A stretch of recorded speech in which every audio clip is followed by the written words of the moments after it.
started yet. We're live. Hello, people. Hi. Hello, people.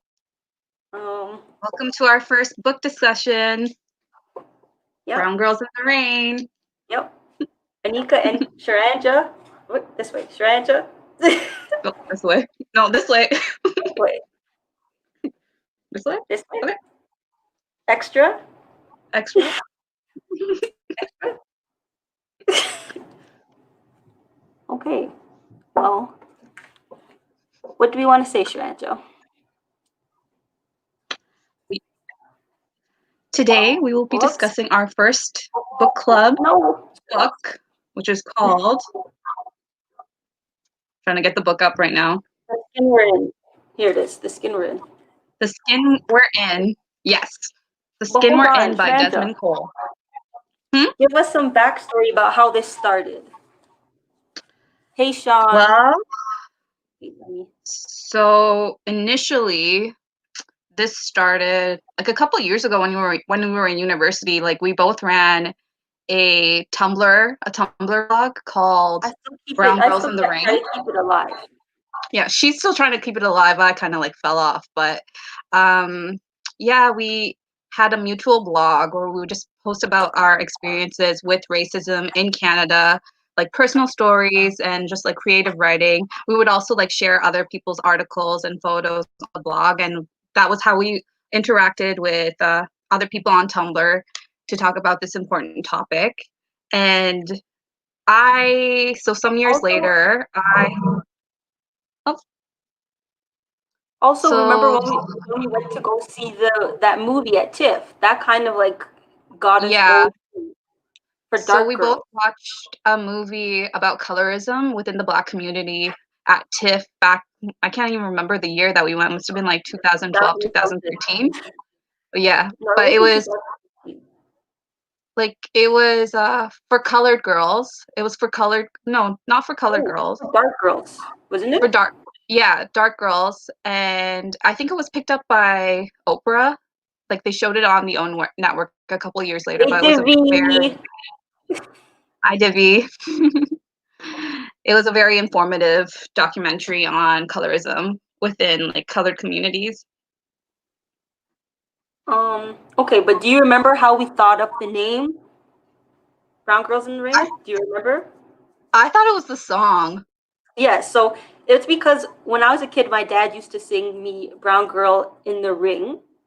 And then also because like we're two varying shades of brown, that helped, as well as because when you think rain, you think like an umbrella, and like we all fall under the umbrella of like the varying shades of like melanin, and like we fall under like, even though like, say for example, you and I are from differing like backgrounds, we still like under that umbrella kind of experience the same kind of things sometimes. Yeah, certain issues do definitely intersect. And from being like both of us, when we were kids, we lived in the same area. Now that like when we went to start high school, we lived in the same area. So it's like we have a lot of the same experiences. We still live in the same area. Yeah, we still live in the same area. I moved back home. What happened? I never left home. But yeah, hi to your cousin. Hi, Rubu. Hi, Rubu. I love you. Thank you for showing up.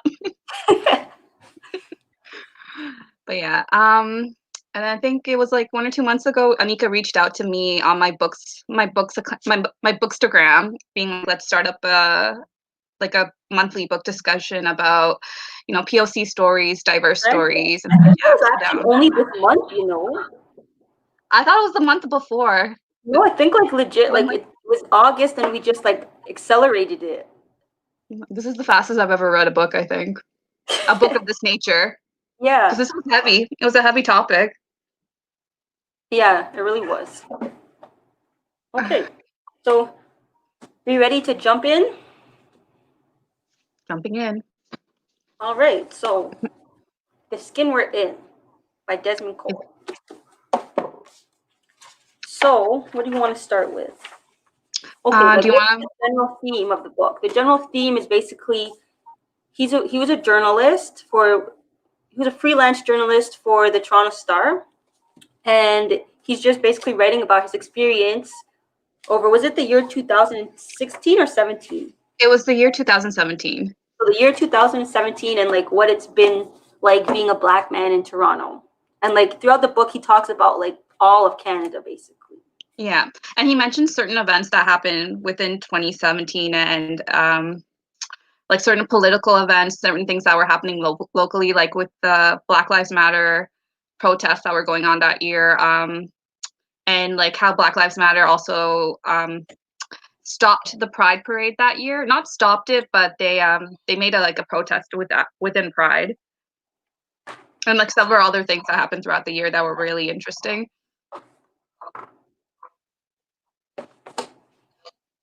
Okay. Did you have anything? Okay.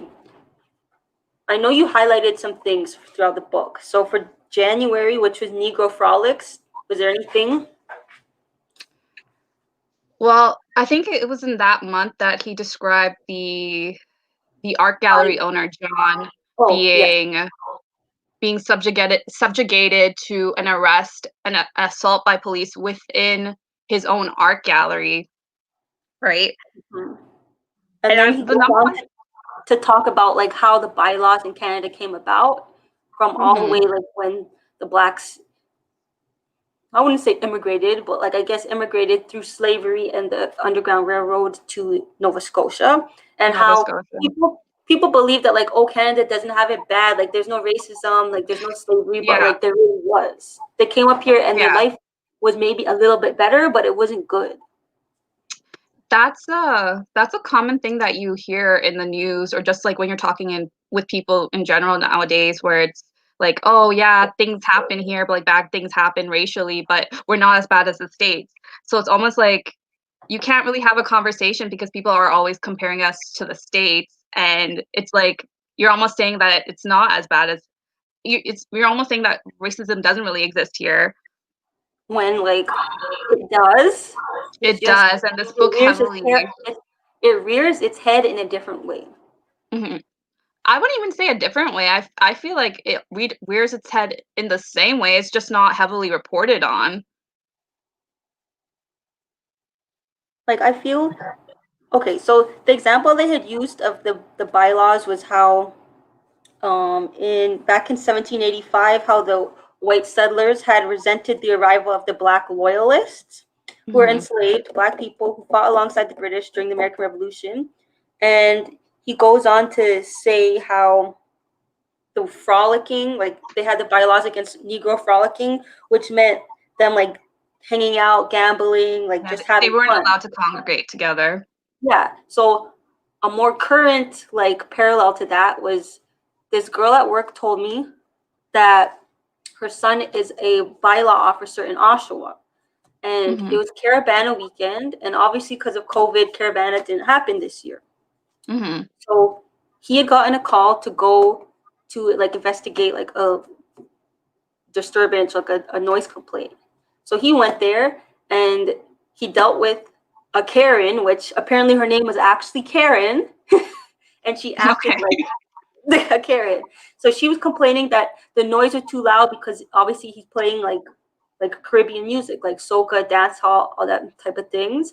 And she's complaining that like he's smoking weed, but marijuana is legal here, so there's no problem. Marijuana is legal. 2 p.m. in the afternoon, like 2 p.m. Like, what's your problem? So he told them like, hey, like I just have to do this, but like, can you just keep it down a little bit? But like that's just basically, even now in 2020, we're still having these same problems against Black people and other colored people. I mean, I have a story that I can relate that's like locally. There's like a Jamaican restaurant in Pickering called Mr. Delicious. It's right by the waterfront. They just got new tenants who live above them, and it's apparently been an issue that's been going on for like a few months now, where the tenants have been complaining about the loud Jamaican music that has been playing at night. And so in retaliation for that, they've been doing things like dropping like dead rats in front of the entrance to the restaurant. or like calling the police, and the police have actually had to like shut down the restaurant at times in order to like mitigate the complaints. But I'm like, This is it's a where? Jamaican restaurant in summer. But It's this like is where? it plays the Jamaican restaurant in Pickering, right by the waterfront, Mr. Delicious. Wow. Right? Yeah. And I'm just like, you know, it goes back to that topic of like gentrification. Like it's a Jamaican restaurant in the summer. They're gonna be playing Bob Marley music. It's been there for years. That restaurant has been there for years and no issue. You can't just move in on top of But this that's the restaurant and thing. expect things to change. That's the thing. In this area, like in Pickering, Ajax, in Scarborough, like we are predominantly there's Jamaican people, just varying Caribbean people. Like you are not. It's not even to say like if we're like such a minority. Like what is your Mhm. problem? There's more of them in that area than you. What are you complaining Mhm. about? If you don't like it, like go to the mall, have a little break. Mhm. Yeah. But there's also this there should also be compromise. You shouldn't have to call the police for every little thing that happens. You can talk to each other, right? Or like And police also call doesn't people call the police if they just see like people just hanging out at the park. yeah, you don't have to do that. You can just go and talk to them, you know, have a conversation, get to know them. Like why do the cops have to be called for every little thing? Anika, what was something in the book that like stood out to you? Like you didn't know before? Oh, because I was gonna say the thing that stood out to me, like as I told you before, when I was reading this book, when we got to the Defonte Miller case, I already knew about Defonte Miller, but reading it in here, I had to close the book and like just take a breath because Same. I knew the information, but like reading it on there in such detail, I couldn't. Yeah, it was very descriptive and explicit, but I feel like he had to describe it in that way in order to get it through to the reader just what had happened to this person. Hold on, because I know we have a lot of Americans in the chat. Explain the Defonte Miller case. So, Defonte Miller, he was walking with two of his friends in a small town in Ontario called Whitby. He was just walking with two This of was his in friends, and 2016, right? it was either 2016 14. or 2017. Okay, But yeah, he continue. was walking with two of his friends down this neighborhood and called in Whitby, which is like predominantly white. And he walked in front of this one house where two brothers were sitting in front of the house. One of them was a cop. He was off duty, but he He was basically an went up off-duty to Toronto cop, so he was not he even in his he region. wasn't even in his jurisdiction. He was a Toronto police officer off duty. He basically went up to Defonte and his friends and said, "Hey, what are you guys doing here? Like we saw like where are you guys from? What are you guys doing here?" And Defonte's like, "What like why are you asking this?" And they just kept on their way. And then the two brothers chased after these guys. The two friends got away, but the brothers caught up to Defonte, and the things that they did to this person, that they did to Javante, they beat him up with a steel Like pipe, a pipe. Yeah. like a pipe, and the injuries that this kid received are life changing. He lost an eye. He has His reduced eye vision, was and outside of its socket. And they the eye pushed was him up on outside a of the car where socket. his flesh was on the car still. Yep, and the two brothers, I can't remember the name, but it was something Defonte Thoreau. tried to run and knock on people's doors, and the cops like were pulling him back. He managed to call Yeah, 911. They grabbed his phone and said, "Don't worry about it. We're cops." yeah. And then the Durham police showed up, which is the police the police unit for Whitby.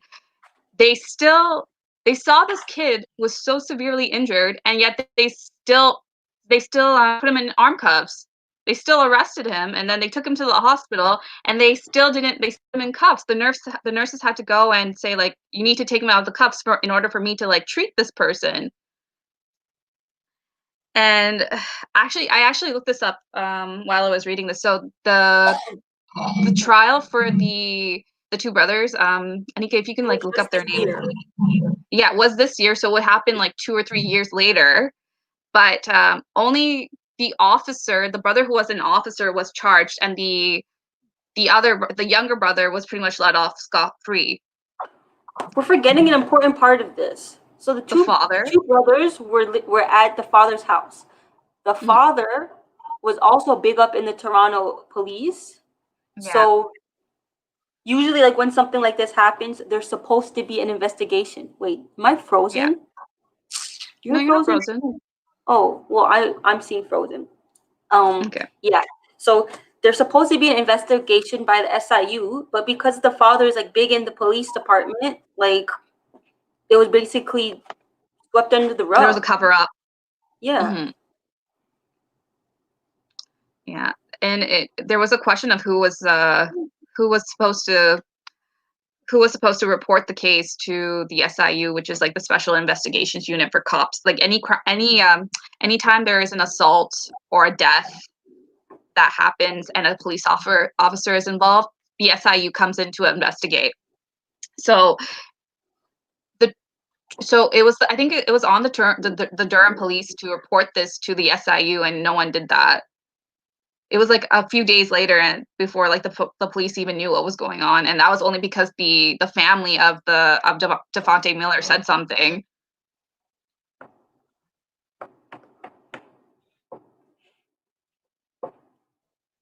Okay, I'm hearing you, but for some reason my computer is frozen. Like you can't see me? Like you can't, like I'm frozen? I don't even see my mouse. Well, I can see you. Yeah, but that's not the problem. I can't see you or anything. But continue talking. What was I saying? Yeah, and so I'm surprised with the recent court ruling that the younger brother was able to get off scot-free. You essentially like assaulted someone to the extent that they can't see anymore. Like how can you just, like, how does that work? Oh, also, remember that they said that he was attacking the cops and that he had a weapon, which is the pipe and all that, and he had charges against him, but then it was dropped. But the cops who actually did those charges, they actually did those offenses, didn't get charged. Yeah. It's definitely a miscarriage of justice. I just it And this is our so-called great nation that this is people our want to say so-called this great nation. And it's just one of the cases that Desmond Cole talks about in his book. There was even a case in Brampton that he mentioned. Hold on, I'll get the name. Was it the one with the girl? No, he was called Jermaine Carby, where there was a Jermaine Carby. He was shot by police several times, but hi everyone again. But yeah, there was a case in Brampton that involved the police shooting some young man by the name of Jermaine Carby, and they pretty much got off scot-free. Technical difficulty. I'm just gonna go see where Anika went. I'm here. You don't see me? I can see you. You disappeared. You left me alone. Yeah, something happened and it went out, but I'm here. Okay. Yeah, I was just talking about Jermaine Carby. Yeah, I heard you talking about it. Yeah. So the officers in that case pretty much got off scot-free. True, Divvy. Yeah, and I agree with you, Divvy. Like, there's very few cases where you see the police officers actually be accountable for what happens in front of them, for the crimes. But it also surprised me, like some of these stories I did not hear about in the news at all. Like the one where, was it in the school system or something, where that white woman used the N-word and then she just tried to play it off, and then her family was like, oh, she suffered head trauma. Yeah, which was a big excuse. So in one of our school boards in Ontario, I think this is the York school board. Well, there was like a parent-teacher interview, not an interview, like a meeting, and one of the board trustees had actually said the N-word in the meeting when referring to the students. And it was a big controversy, and it took a few months for her to resign, right? Yeah.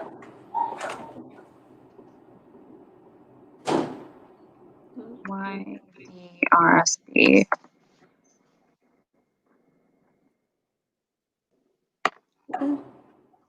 Oh, carding, the stop and frisk stuff. Hmm. Like, it's a violation of our personal space, privacy, and freedom, but like, it's just nothing.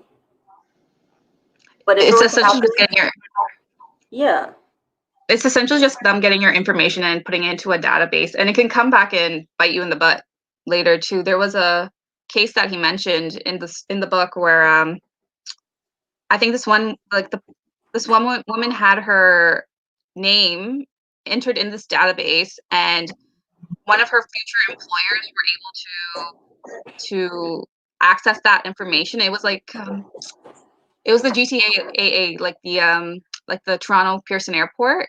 Like they used that information that was in the database to oh yes, do yes, like a yes, background check on her, yeah, and they and essentially she found out lost that her she had job. she lost her job. Like they thought she had connections to like terrorist organizations, which it wasn't true, and she didn't know that there was this information out there in this database about her, and it became a whole thing. She had to sue the police board in order to get access to the records, I think. But yeah, she essentially got lost a job because of that. Yeah. Or even like, okay, obviously, speaking of Canada, it's not just like all black racism. Canada has a huge problem with our Indigenous people. So Yeah. they talk about here about them having like ID and stuff. It's like, how dare you, who came to this land and met these people, force them to have to show identification to you? Also, side note, people always like to say, "Ooh, the Canadian Mounties, the RCMP, like they're the best. We love the Mounties. The They're the Mounties are symbol of Canada. absolutely Their they're origins are not that they're pure. the scum of the earth." The RCMP was brought about to police and create genocide against our Indigenous people. Yeah, they were created to oversee the movement of Indigenous people in Canada, monitor, make arrests. Sorry, that's my dog. Even in 2020 now, with the whole pipeline happening in, is it BC, Alberta area, there is video of them just throwing the Indigenous people, just like attacking them. Like, it's Yeah, unnecessary there's a force. lot of systemic issues involving Indigenous people in Canada that the book talks about, like the missing women, Mm-hmm. like the rate of missing women who are of Indigenous background who go missing or end up murdered in Canada. Yeah, and just like overall interactions with Indigenous communities and the police and the government, and the fact that they're suffering, that there's people who are suffering. The reserve, yep, Divi's right. Like the reserves don't even have clean water, but we're not talking about those issues. Like, why aren't those issues at the forefront of our policies? Exactly. And it's like, even like, I've had friends from university who did nursing. So after after graduation, I guess like they did like their nursing within those communities. So when they get shipped by the government or whoever to go to like nursing seminars or nursing like things, even the people who work with the Indigenous people get treated so much more worse than the other people. It's like the other people who work like in like the bigger cities or whatever, they get better like accommodation, so they get better hotels, they get all these things, and all the other people get like the bad end of the stick. Yeah. It's like they're doing their best, and they have to deal with like lesser materials and resources to try and help these people. Mm-hmm. I mean, there But I was mean, at least now we're getting more education about it. I don't think so. I don't think we're getting that much education about it. I feel like these are topics that need to be taught in like at the elementary level. Like when No, I I was in don't mean like school. that. Yes, I agree with that, but I mean more like now we're seeing that it's a bigger issue and that like Oh the yeah. indigenous people do actually like need our help. Because for example, how I'm doing addictions and mental health, like I know that the indigenous, like we have like a whole like chapter on like not even a chapter, like the indigenous is like indigenous people is ingrained into the whole curriculum. So like all my books and Hmm. stuff is from like an indigenous point of view, like how to help them and whatever else. Because Hmm. obviously, especially with mental health and addictions, like that is a huge problem within the indigenous Within the communities. indigenous, it was And only like just a few years it's ago our that. fault. It's like it's the non-indigenous people's fault that they have to deal with this. Yeah, non-indigenous people, the government, policies, and politicians. It was just a few years ago where I think the government had to just declare a statewide emergency on all the reserves throughout Canada because of the high suicide rate for indigenous people under like a certain age, like I think like indigenous teenagers, because so many of them had and like are taking their lives due to like mental illness, depression. Yeah, and like there is a blind eye that's being turned towards these issues. Like there's not enough that's being done to remedy this situation. And I feel Because like they try and say that it's not a problem. yeah, they try and say it's not like it doesn't exist. I mean I've like heard I've heard a lot of people say, "Oh, that it's indigenous people's fault. Like if they want to be better, then they should just leave the reserve. Just leave the reserve. Like just take and Canadian citizenship. So basically, accept the fact that like this land isn't yours and just take citizenship, and and everything will be better." participate in an institution that doesn't benefit you Right. at all. Right. I mean, there was a section in the book where Desmond Cole actually talks about getting like a government inquiry into the number of missing women that were Mhm. disappearing from like all over Canada, and like the level of effort that these indigenous leaders had to go through in order to even just get that inquiry going.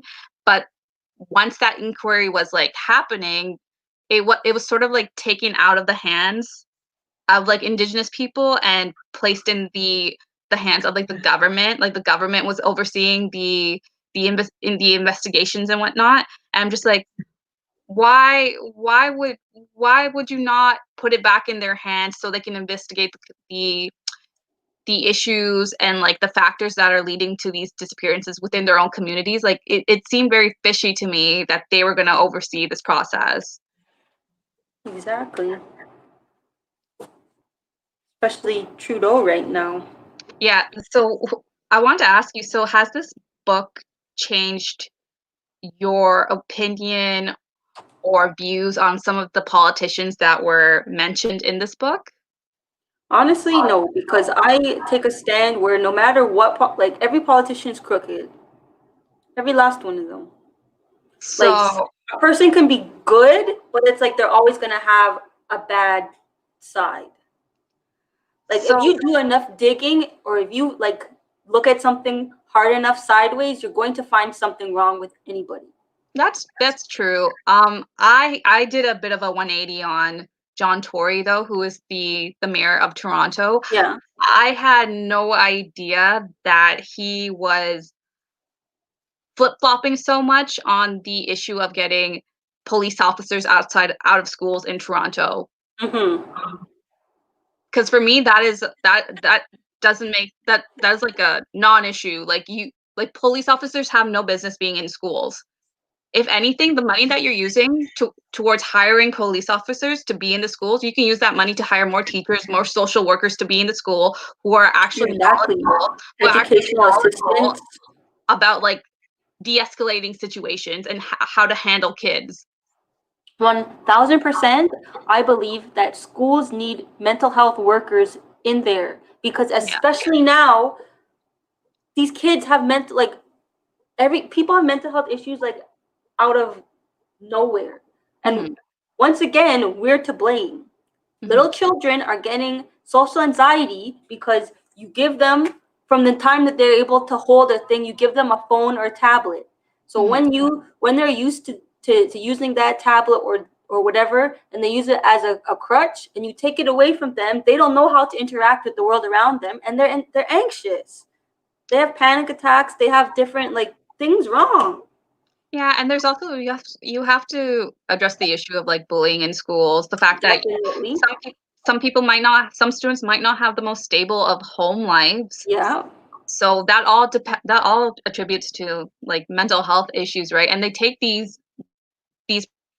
problems with them into the school and causes them to lash out sometimes. The school is a very regulated institution for people who don't have that when they're at home. And the thing is now with Corona and kids not knowing if they're going to school, not knowing if they're staying home, maybe the parents keeping them home, and like if they already have a bad home life and like their school is an escape, but now they're stuck at home with their parents all day. Yeah. One issue I wanted to talk about is the fact that there are kids who yes, they might have like they might be like a little bit troublesome, but school is like a place where they get to be free and like enjoy being kids. But then you have these people like police officers in the school who might be targeting them for no other reason than that they're like of a specific race. Then you're making that school an unsafe place for them, a place where they don't want to be. Exactly. And they're just going to go out into the world and be Yeah. troublesome and might get themselves into a situation that they shouldn't be. Yeah. And like going back to my comment about John Tory, I had no idea that he presents himself to be as like, you know, Progressive. like progressive when he is not. This isn't even for me, like this is not a political issue. It's like cops don't belong in the schools. There's no reason to have a cop in the school. And the fact that like it was such a drawn out process, like in the book, like it mentions like it took the majority of that year. In Canada, guns are not legal, so it's hard to get a gun. So what are you really what are they really protecting for in the schools? Yeah. Who are you really protecting in the school?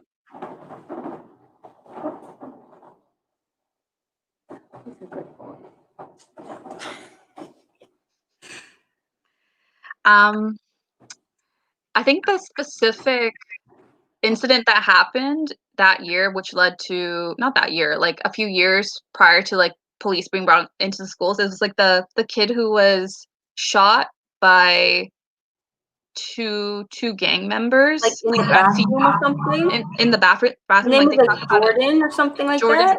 Jordan Manor at C.W. Jeffries, and even though no one at that time mentioned that it was because of that incident, we all knew it was because of that stabbing that police officers were being brought in. Mm-hmm. But anywhere you look in Toronto, there's violence. It can happen anywhere. And the fact that they didn't put police officers in all the schools in Toronto, they only put police officers in certain areas. Yeah, like Jane and Finch. Which are like highly racialized areas and like considered to be lower income. They didn't put cops in the schools where like it's like high income, majority white. They didn't do that at all. They put them in all the areas where like it's highly racialized, lower income areas. Yep. And also the fact that they didn't keep track of the number of arrests that the police officers made during this time at school, the number of students who got affected by having them there. No one kept track of that. It's like it didn't even matter. Of course not, because they're trying to hide it. Mm-hmm. If you can, like statistics mean something. So if you don't record that, then it's like the statistics aren't there. Mm-hmm. Yeah, but it's also like they didn't care if they don't see statistics. Mm-hmm.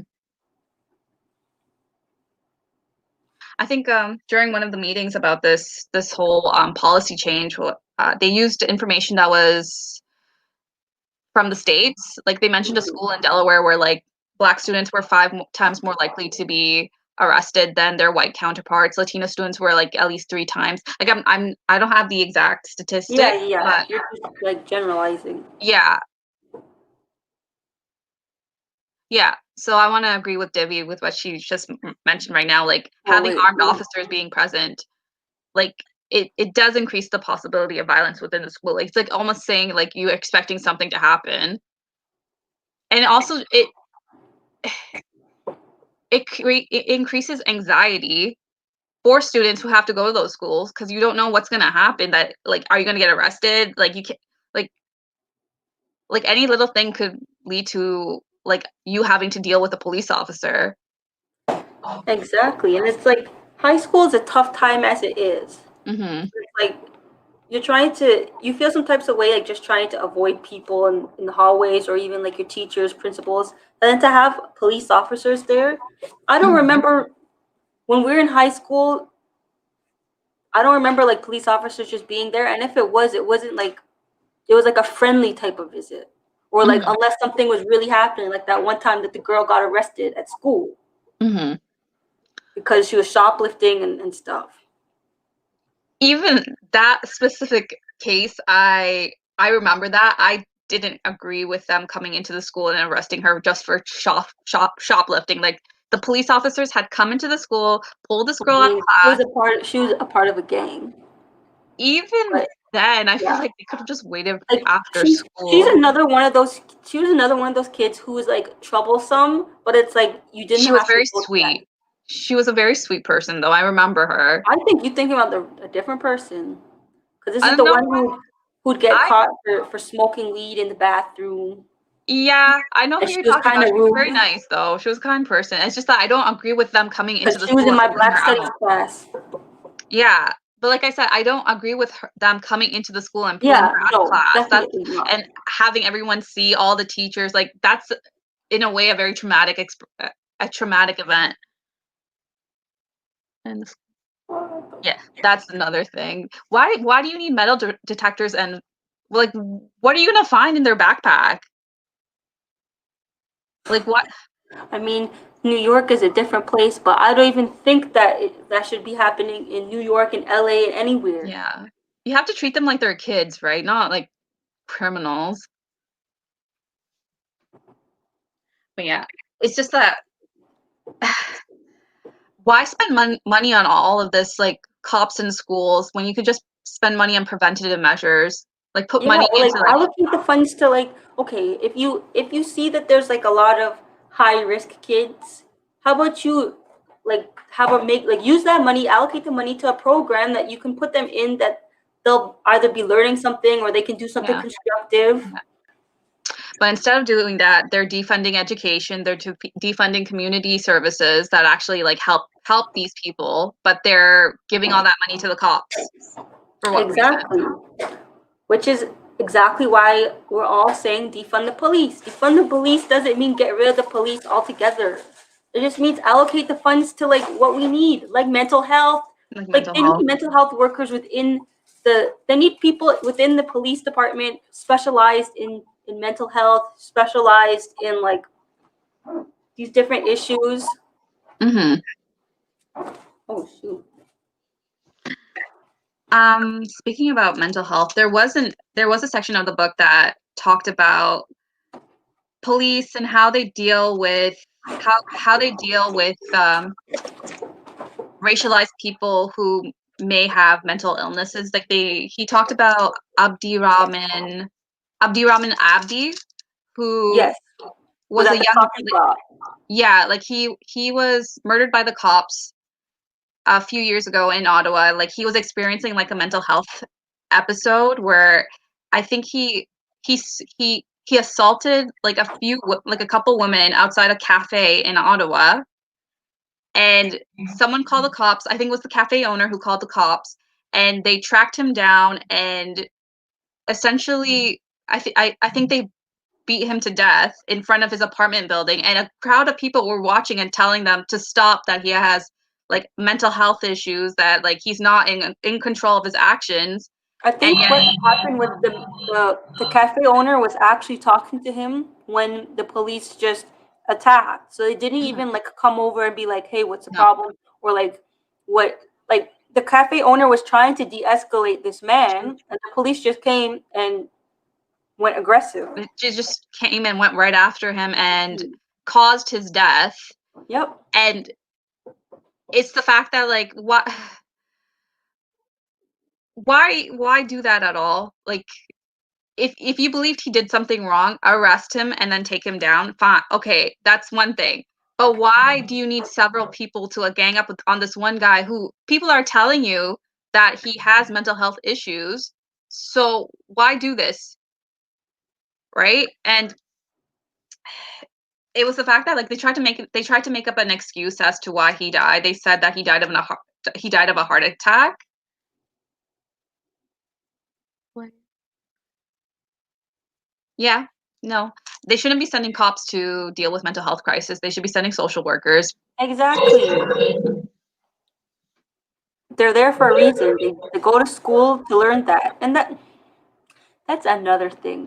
Tell me how, I've been seeing this all over, but I believe it too. Tell me how it takes 8+ years to learn the law to become a person who practices law, but it takes barely any time to become a cop. It's like what, 18 months? 18 months, they have to pass their exams, their physical, psych, And and and then that's the thing. essentially, I'm wondering if these people really are passing their psych well, exams. there are cases where you see nepotism, like someone knows Definitely. someone and they gets them in. That's 100% sure. And the fact that like you have these unexperienced cops dealing with like racialized people from lower income areas where like they don't really interact with the community.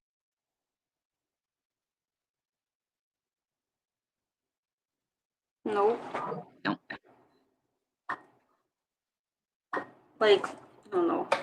The whole cop thing could be a whole discussion on its own. I A mean, whole discussion. there was a I think it was like last week where we went to take the night back, the protest, Mm-hmm. and That was fun. that was interesting. And the cops were there to sort of block off traffic and sort of just like help us control the crowd basically. And I remember you saying you saw one black cop Yeah. and you were like, I want to ask him a question about how he feels about being in the police with everything that's going on in the world right now. And I just wanted to ask what questions would you have wanted to ask him?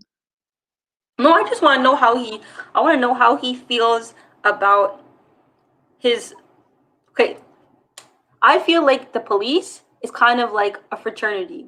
So it's like a brotherhood. So I want to know how he feels about his so-called brothers, like Mm-hmm.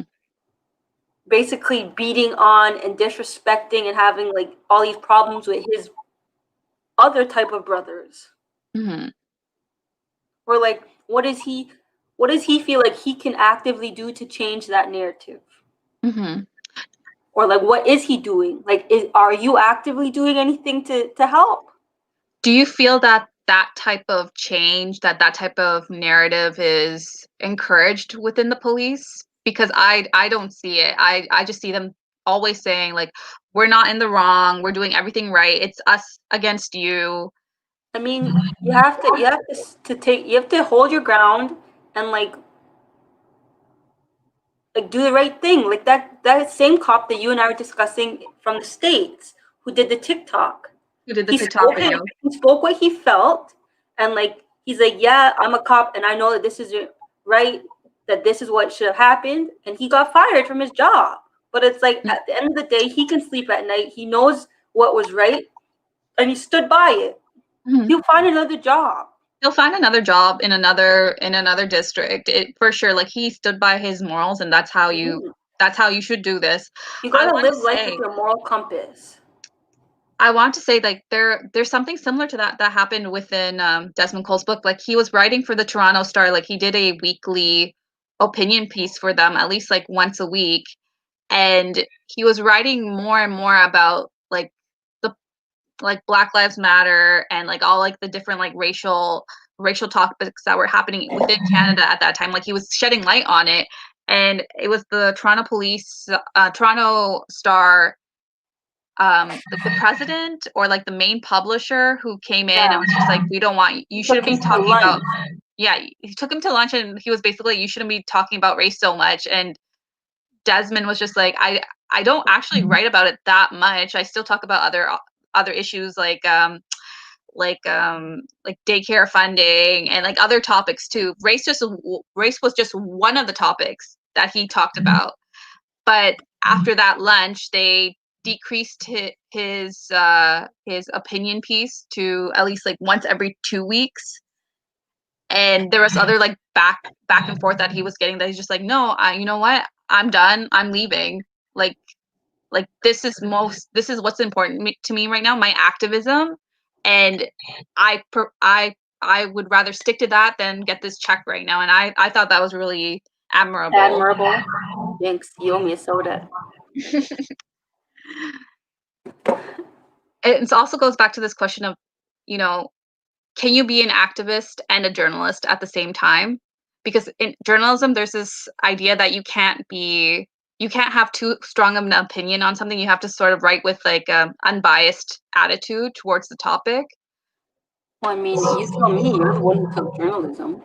Yeah, I did take it. So they do encourage people to write without an opinion. Like, don't write if you're writing on like a topic about like racism or sexism, try and approach it without a specific opinion. But how do I do that when, I'm a woman, I'm a racialized woman, this topic matters to me? And with Desmond Cole's case, like he's also an activist. Like he does a lot of things outside of writing that and like he also talked about how he was let go from his position because of like him going to the meetings and stuff. But yeah, another white woman, she was an activist, and they actually they liked that about her. they The encouraged Toronto that. Star had her write on there, and like they would write big on it, like, oh, activist, blah blah blah.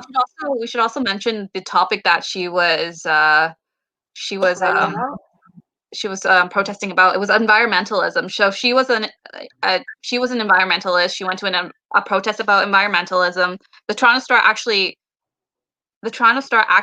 supported her. They gave her a piece in the newspaper to write about that had to do with her activism. And this was a few years before Desmond Cole, but Desmond Cole was essentially doing the same thing. He was going to a bunch of these police meetings, speaking out, talking about his personal feelings and talking about his personal feelings with the things that were going on in the city at the time. And something like there was a specific incident that happened during one of these meetings where like he refused to leave. Like I can't remember what exactly was happening, but they kept trying to tell him, and then the police had to escort him out, and he's like, okay, like, you don't need to touch me. I'll come with you. I'm not going to fight it, but like, lay off. And this meeting was about carding. So he had been there to talk about carding and why it was a bad thing for the community. And he essentially said, I'm not leaving until you guys basically say like you're not going to do this anymore. You're going to abolish this practice. And the committee was just like, sir, if you don't get up, we're going to have you escorted out of the meeting. And I'm just like, it's a meeting with the public. He's part of the public. And exactly. Yes, he's not there as a journalist at this point. He's there as a Black man concerned about his community. Yes, and the Toronto Star saw that, and they basically reamed him out for it. They said that like, you're a journalist, you can't be in sit-ins, you can't be a part of protests as an activist. You need to be unbiased. And I'm like how does that make sense? How does that make sense? Like he's a journalist, and there is this attitude that you're taught in journalism school where you can't have a strong opinion towards anything. But this is something that like he is part of the community that these policies affect. He is going to have feelings about this.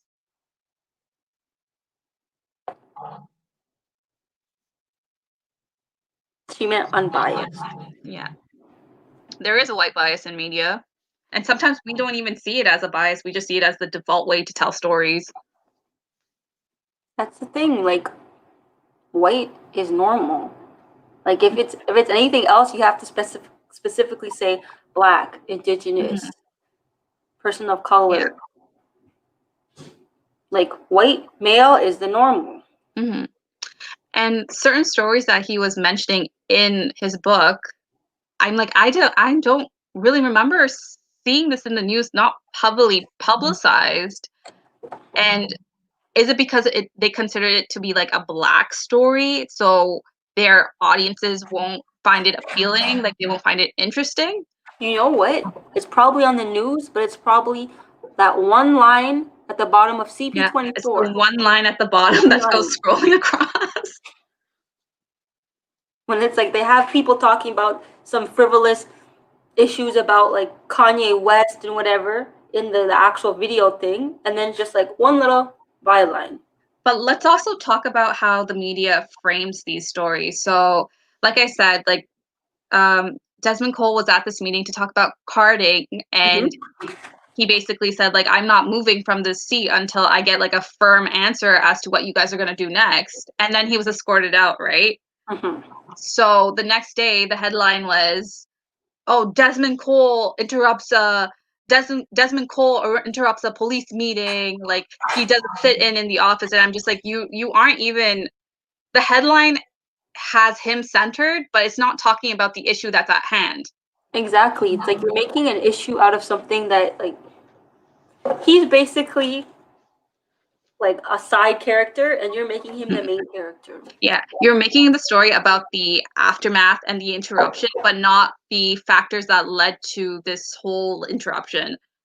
Like in 2017, how like the Black Lives Matter Toronto group, how Pride Parade? like their whole interaction with Pride, basically, how they were like the honored group and they were leading the parade, and all of a sudden they just shut it down. Like they parked their float and they were just like, we're not moving, we're shutting down Pride until we get an affirmative action on our demands. Well, I don't want to say demands, but like on what we're asking for, which was to have more POC, more POC people of the LGBTQT community who are actually like part of Pride, like organizing. I think they wanted a certain stage back. They wanted a certain area of their stage back, where like they've been forced to move several times, like the queer community, like the Blockorama.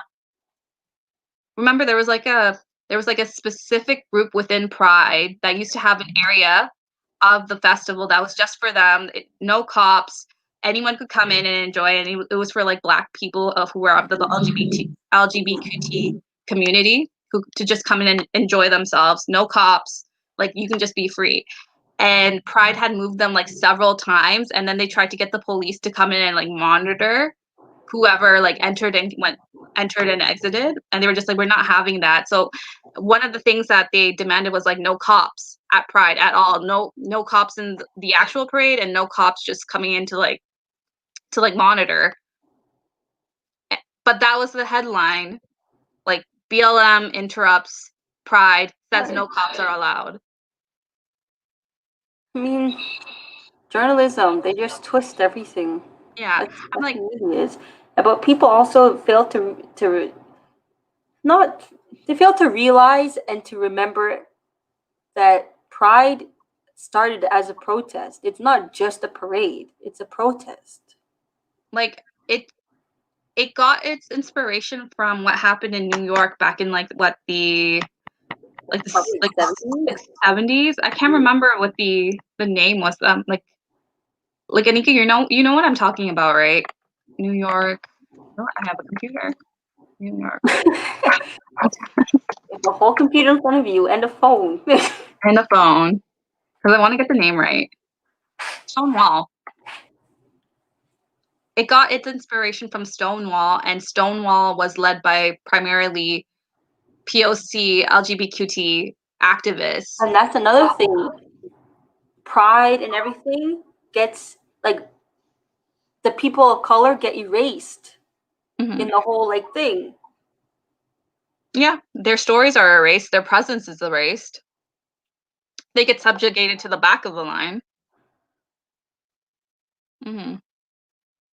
Divi, I know you had bought this book to read. How far are you in it? Also, thank you, friend, for supporting us. Yeah, thank you for supporting us. The book to read it, and obviously your presence here. And I also want to say thank you to Sean. I want to say thank you for Stay Puft 1983. Yeah, Sean. Thank you, Sean. Oh, my Yes, cousin showed up. big up to Sean because he posted us on the gram, and he's just a huge support to me and everything. All right. Oh, you got up to August, Divi? Perfect. That's your month, August, because you're full of entanglements. No, because your birthday is in August. Divvy, it's a really good read. I hope you stick to it until the end. It's really eye-opening. There's one thing we didn't talk about near the end of The end one, like with the guy who was like locked up. That guy, like he was a crown war. Abdul Abdi. Yes, Abdul and his sister Fatuma. Fatuma.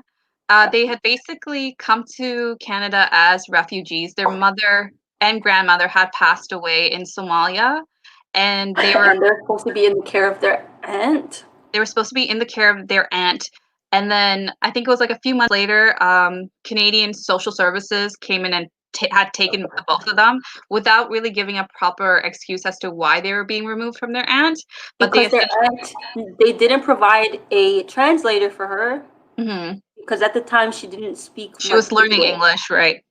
And so they had taken these two young kids, like 7. Abdul was 7, I think, and yeah, I think Fatima that she was was 5. 9. Oh, I thought she was older. I think she's the younger sister, no? Hold on, let me just quickly skim. Continue. Yeah. But they had taken these two children and placed them into separate foster care homes. So they weren't even together. Yeah. He was 7 and she's 9.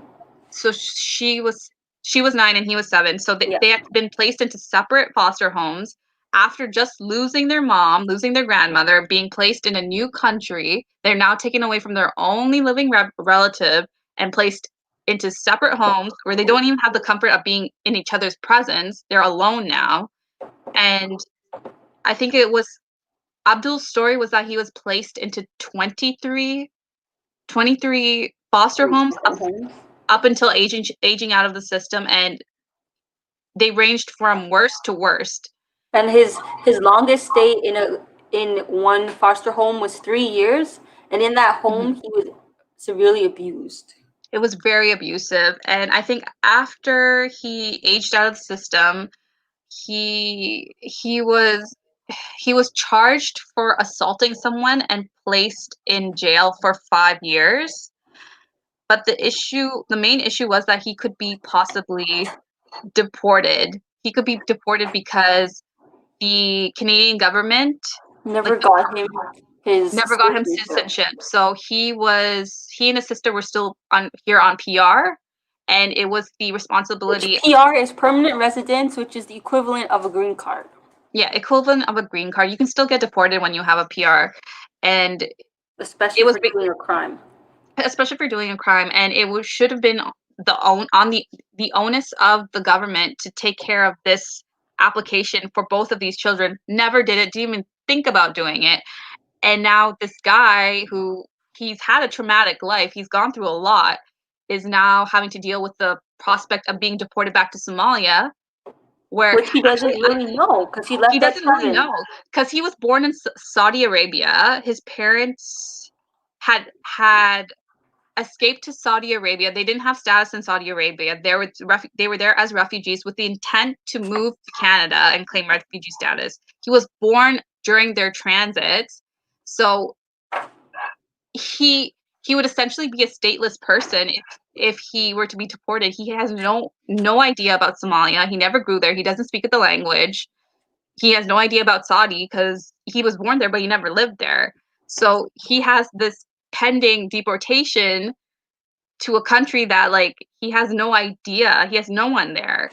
And basically, Desmond Cole and a bunch of other grassroots local activists try to sort of save him. You know, they called the government, they called their local officials. They specifically talked to Trudeau. They talked to Trudeau. Yep. They talked to Trudeau, and they basically, I think it was the sister who ended up talking to him at one of these like town halls, right? and she basically went up to the mic and said, like, why are you not doing anything for my brother? And I think she had also reached out to one of his cabinet ministers, the one that's in charge of immigration. I can't remember, like Hussein. I can't remember his name, but yeah, she also had a ongoing conversation with the immigration cabinet minister, and he was just like, "Sorry, can't do anything for you. I know about the case, but there's nothing we can do." I'm like, "You're the cabinet minister. You can stop deportations." And another problem too is how like they're telling his family one thing, and then they were like moving him from different like facilities and not telling them. So they had to keep calling, being like, "Oh, is he here? Like, he's supposed to be getting out at this time." And it's like, "Oh, like no, he went. They sent him to another place." Yeah. And like, short story short, like, eventually he was not deported. I don't know. I think his case is still pending. I don't think there was like a final result, but he was removed from jail and placed in a halfway house in Toronto, which is like nowhere near his sister. His sister still lives in Nova Scotia, but like at least he's not going back to Somalia. But this is not like, it's better than nothing, I want to say. And once again, the onus is on the Canadian government because him and his sister were crown wards of the system. It is on our Canadian government to do the proper necessary paperwork or whatever in order to get these children their citizenship. Yeah, because at that point, they're assuming the role of the parent, right? Yeah, like these children feel Canadian, but they're not. They're not. And the thing is, though, Canada has this rhetoric of, you know, sort of presenting itself as the nation of immigrants, of peace, of being welcoming to outsiders, when evidently it has a very long history of not being kind to immigrants. We have like a whole history of putting immigrants in jail because they came here without status. Like personally, I'm Sri Lankan. I remember when there was like a boat, like a whole ship full of Sri Lankans who were escaping the war. When we were in high school, or just after we graduated. It happened when we were in high school. Like a whole shipload of Sri Lankans came here on a boat to escape the war, and they landed in Vancouver. And the first thing, what happens first? Arm cuffed, put in an immigration detention center.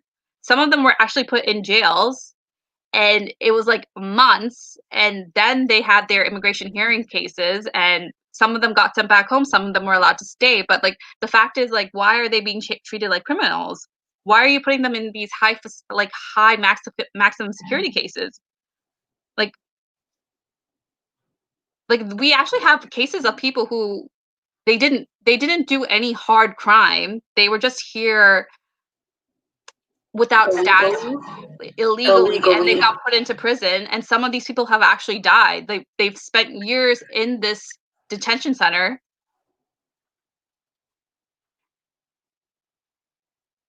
Yeah, no, the main goal is to assimilate, and sometimes even when we do that, we still get harmed and traumatized. We're still not accepted. I mean, that's why, regardless, black, brown, yellow, like it's us versus them. Like united we stand, divided we fall. We gotta stand together. None of this colorism BS.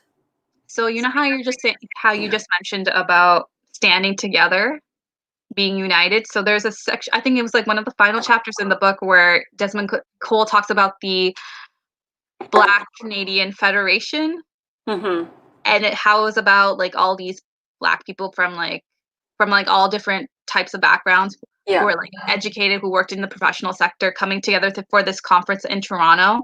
And they were he was unsure of what the goal of the meeting was, but it just turned out to be like a political scheme by this like judge who just wanted to get, you know, like connections with the government. And he kept saying, like, yes, Black people should be united, but you also have to realize that like we come from different backgrounds.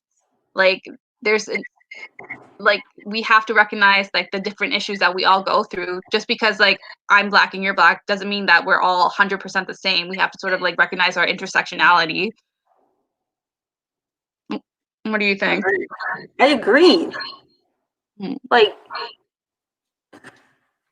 man, Toronto, this world, and how the man is pitting us all against each other. Pitting us all against each other, but we The sometimes thing do is, it. like, people want to say, "Oh, black on black crime," or like, "Oh, like people like the people of minority are like doing it to themselves," but it's like you don't say white on white crime. It's just crime. So it's It's like just crime, yeah. no, regardless, like humans are going to create like they're gonna have differences, they're gonna have crime, they're gonna like hate on each other. But like you don't have to make it a point where it's like, oh, black on black. It's just crime. Like by you saying black on black or whatever, like you're making it something that it's not. Yeah, you're making it seem like we're doing it to each other, but not recognizing the factors Like that if come into if like the play. neighborhood is predominantly black or whatever, like Mm-hmm. predominantly whatever, of course the crime or anything against each other is going to be against each other. It's not going to Mm-hmm. be against somebody else that is not around them. Yeah, but like I said, there's also factors that contribute to us behaving in that way towards Yeah. each other. Like we don't see ourselves as the same. We see ourselves as two opposing people, like two opposing individuals. Mm-hmm. There was like an aspect of class that was talked about in the book, the fact that like you don't, like I don't want to say you don't really see, but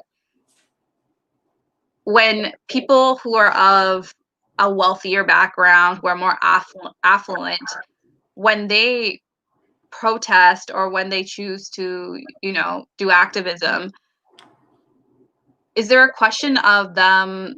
Do you see people more willing to like protest, participate in sit-ins when they don't have anything to lose?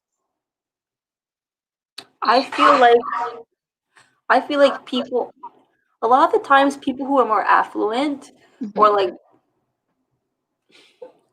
I don't want to say that they don't care, but it's like something that's popular at the time.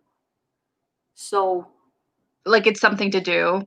yeah, like for example, at work, I know like when like now that we have all these Black Lives movements things, I Mm-hmm. know that somebody in Ajax, like there's two Black Lives Matters movements, and somebody had told me that their sister was gonna go to a protest, but she decided not to when she found out that the organizer was a white person.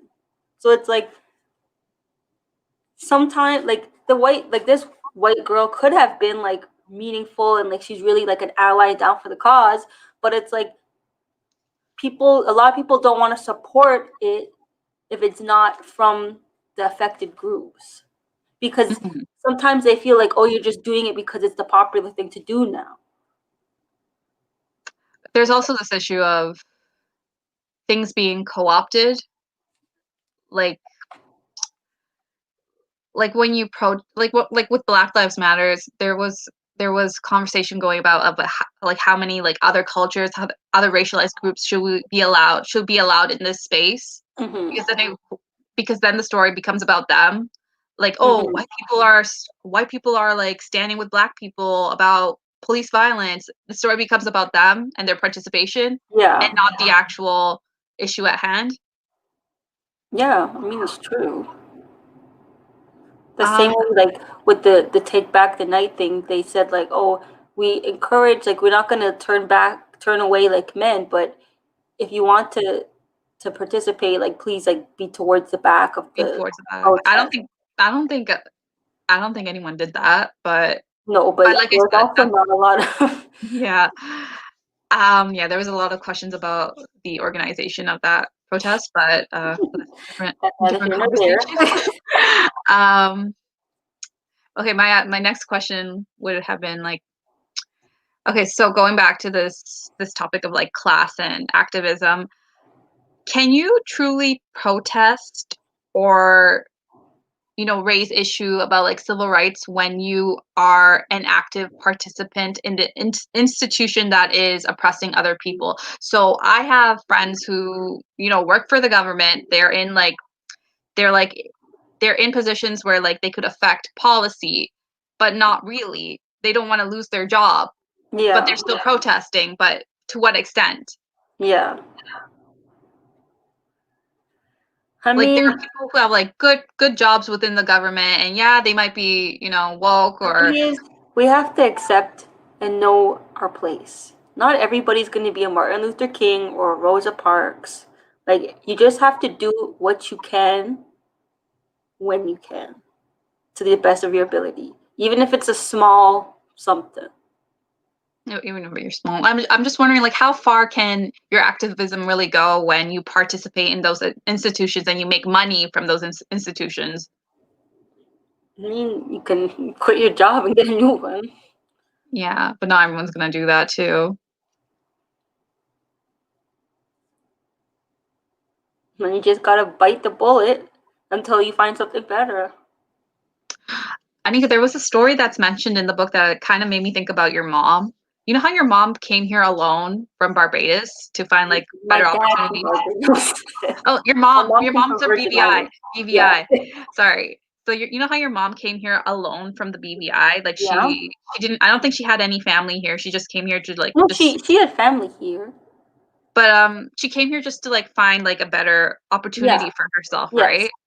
She Um. came here to other family who was here. Like she's the when she came to Canada, like when she came to Canada and eventually got her citizenship. So when she got her citizenship, there was only one person in all of Canada who had gotten their citizenship from from the British Virgin BVI. Islands. So in Desmond Cole's book, Yeah. he talks about how in the 50s there was an ad put out for Oh, yes, I see that. women in the Domestic like positions. domestic positions from certain countries Yeah, in the the Caribbean. Caribbean. Like they were Hmm. essentially like telling them to like you like we'll take you and we'll put you in jobs that are Yeah. like domestic positions. Just apply. But Hmm. the number of obstacles that they had to go through, like they had to Yeah. You go have through to like a make sure that they're not pregnant, that they're healthy, that like they basically promised that they weren't going to get pregnant. hmm and it was just it was also a question of their education too. Like they had to somehow prove that they were like educated like as Yeah, like a nurse to come in and do like these domestic positions, but yeah, they're not. But the thing is they have to prove that they're like educated as nurses, but they're not going to be working in nurse type roles. yeah. Yep. Like, do you remember if your mom ever talked to you about like some of the obstacles that she had to go to and go through to in order to apply to come here? Um. Well, she'd said that she had to. I think she had to go to Puerto Rico in order to get her like medical and stuff done. Because I guess you have to be checked by like certain approved doctors. Hmm So she had to go to Puerto Rico for that, and then like her main problems were just like the traveling through Puerto Rico because they like roughed her up, hmm like made her take off her shoes, made her take out all her hair because they thought she might be smuggling stuff in it. hmm Well, like I don't think she had really any issue coming because she was coming to family to like work, hmm to, like help out with the kids. So kind of like a baby, like a nanny type of situation. hmm Yeah. In the book, it mentions Maybe that like. it was more like her experiences were more of like a Sorry, Anika. culture One shock. sec. I'm just gonna put the light on.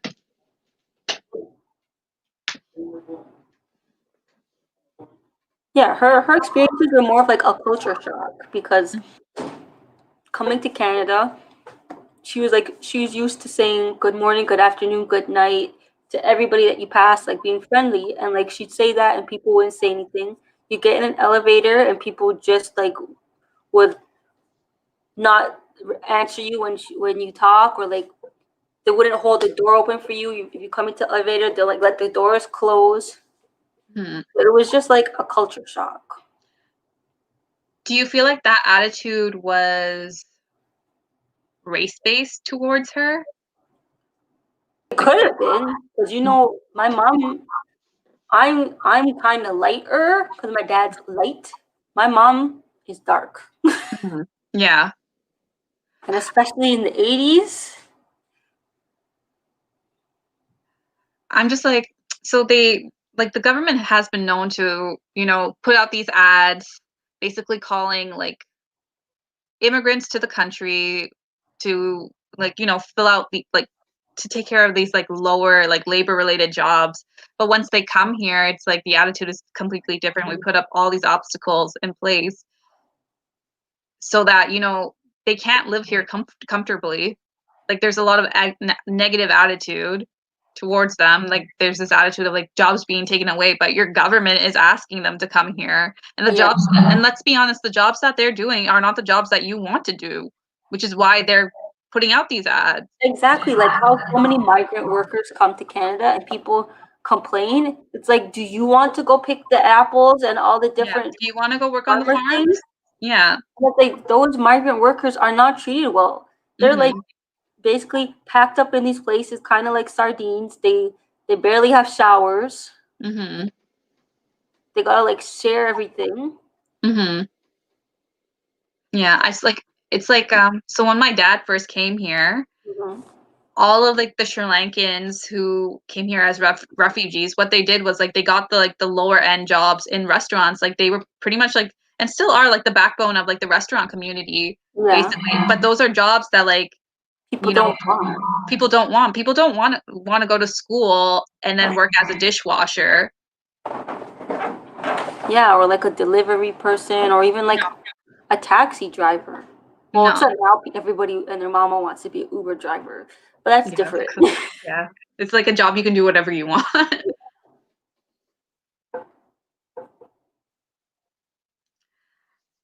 And you they're know, okay, tell me, I feel like this is something that a lot of people have dealt with. So his story in here talked about when he was a kid and like coloring, mhm. like the crayons. So Gregory, Sharanja, how did you guys feel about that? Like, do you feel like that was your experience too? Like when you were a kid and like the the flesh tone, which is the peach one, was just like by the end of the year it's like that big, and then like you were relegated to the only shade you could use to color yourself was the same shade that was used to color dirt or a tree. This is gonna sound weird, but I actually never did that many self portraits as a kid. I never thought to, Like, put. did you draw your family? I don't think I ever did that. And if I did, I would have chose the black crayon, like black stick figures. Like, I would never. Greg says he had no problem with it. Yeah, like, I feel like I would have always either chosen, like, the dark brown one, and it's always just the one brown Yeah. pencil crayon, or, like, the black one. But I never. The thing is, the way I thought about myself as a kid, I never thought to put myself down on paper. Even just, like, writing stories, I never wrote about brown people who looked like me. I wrote about kids who, their names were Sarah and they had blonde hair and blue eyes. Like, I Yeah, never. you are Sarah. Hmm? You are Sarah. Yes, I am now in order to get. So I have an English name. My Sarah real name is Devino. Sharanja, but my English name is Sarah, and I use that to help me get through my professional life and my Starbucks life. I gave her the last name Devereaux. Or was it Devino? Yeah, I don't use that last name in my professional life, but sometimes I tell people my name is Sarah in order to get by.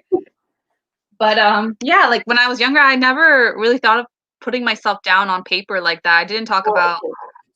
So do you feel like because of the way we were brought up, like us being in like a predominantly white country and society, do you feel like that is what kind of like made you like the stories that you'd write and stuff wouldn't be about like your culture or like your people? To a certain degree, like, I was a lot more luckier. I mean, even though our area had a lot of Tamil people, Yeah, like like, I went to school with a lot of Tamil people, but it was the fact that maybe, like, all my teachers were white, and yeah, the media that was being presented to me at that time, my children's books, my TV shows, all were, predominantly white. So I never thought to think of myself in a way that I could be in books or I could be in other types of media, like art. It just didn't cross my mind at that time. Even like things like with my name, like, look at our artist friend here. Yes, Yes, Divvy. Yeah, that is. They only Buy have. her stuff on Amazon because she can't get it in the store. Divvy should have an Etsy shop, and I would buy from it. Divvy needs to finish her paintings and stuff and Yeah, show them to the world. yeah. So the stuff that you sent me, like you posted on your IG, like it's really good. But what was I No, going on about? I was gonna Um, say that exactly like why you said like you didn't have like that media, those books. That's why. That's one of the reasons I said like Sharanja, let's do this because I'm trying to find and collect books of colors for my future children. So I could be like, listen, this is a good book. This is about this X, Y, and Z culture. Like they're gonna have children's books, young adult books. there's this Oh show on Netflix that's coming out now, and it's being hosted by yeah, Marley I Diaz. see it on my IG. Yeah, it's basically black artists coming onto the show and reading stories to the viewer about black stories, black children's books. And it seems like it's a good thing to check out if you want to see more stories about like children from a different like variety of backgrounds. Mhm. I'm trying to remember what the first book I ever read that had, someone who looked like me or like just like a A darker. POC character, like a children's book. And honestly, I feel like I was an adult when I read this book because I think it was for a university class, like Oh, fairy like a tale fiction. type of thing. Yeah, like it, Children's Lit was actually one of my favorite university courses. mine too. It was like a race bent Little Red Riding Hood, and Yes, I think we posted that on our Brown yeah, House. that was the first children's book I ever read that had like a POC character as the main. And I was an adult when I came across that book. Oh, Divvy read Kite Runner when she was 17. I feel like I Yeah, read that in high school, but so maybe the Kite around Runner, I don't know if I don't think it's considered like children's lit though. it's It's more of like young adult adult. adult nature. I think that's young adult. Yeah, it's probably like young adult too, but I'm like thinking more of like something a child would read, like maybe from like the ages of like 4 to 8 or 4 to 10.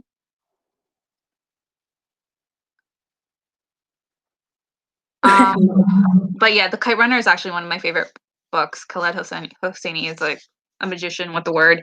Um, I think like books like Solway, which is like by Lupita Nyong'o, it's really important because it talks about colorism and it talks about people finding worth in their own in their own beauty, calling themselves beautiful. Like it's a gorgeously illustrated book too. Let me be careful before I rip a page and cry on camera, Yeah, because no, I be will careful cry with real it. quick. So Anika had actually gifted me this book, and my original intention was to give it to my niece, but then I fell in love with the book, so I kept it for myself. I essentially I bought 3 copies because I seen it and I'm like, hey, Sharanja, you want this for Christmas or something? So I bought a copy for myself, a copy for my girl Sharanja, and I bought a copy to give my little cousin for Christmas. And at Christmas, she actually had the book already, but her mom said that she's gonna keep the book so that like either she can gift it to somebody or just so she has another copy because like they read it a lot. Yeah, it's a gorgeous book. Like And plug ourselves, and it is actually the next book club's book. next book club. That's why I have it here because I was gonna say tune in next time on September something. We'll read Solway. So wait, Anika, maybe to like finish off the discussion, I want to ask you about the last thing that Desmond Cole writes in his book, like the last quote, and he writes, "I feel like what makes a person is their struggle in life." I just wanted to ask how you felt about that. I feel like what makes a person is their struggles in life. I mean, yeah, I think it's true. And also, it's not necessarily like their own personal struggles. It might be like, for example, you and I live like a kind of, I'd say, privileged, somewhat Oh, privileged yeah, life. super But it's privileged. like our parents' struggles is what makes us who we are as well. Mm-hmm. Yeah. So it's like we Parents, struggle like through them. there's also this concept of like intergenerational trauma too, right? Yes. They pass down their traumas, their obstacles onto us as like a secondhand gift. Yes. Or sometimes like we also go through in very varying degrees what they went through, but just a different aspect of it. I Totally mean, agree.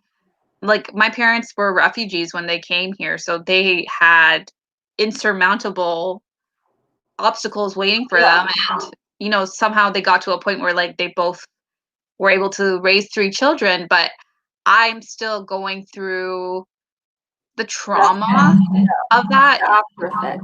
the after effect, and the fact that I'm like a second generation Canadian who, you know, I'm sort of like in waters that I don't have anyone to sort of mentor me through, being someone who's racialized, being someone who like Wouldn't you has be a considered the first generation? Because you're the first generation yeah, born here. first generation born here, but there's nuances to every situation, which is what I'm trying to say. Yeah, definitely. Because like also because of your parents' struggles, it's like it affects you up until now. Mm-hmm. So it's like every aspect of your life will be affected. It's like Mm-hmm. you and your brothers like going to post-secondary school. Like that was affected. It was Because like severely affected. yeah, because like they want like the best for their kids. Like Mm-hmm. you guys like eventually getting married, that is affected by them. Yeah, it definitely affects who you will marry for sure. Who, when, like When, the yeah. situation.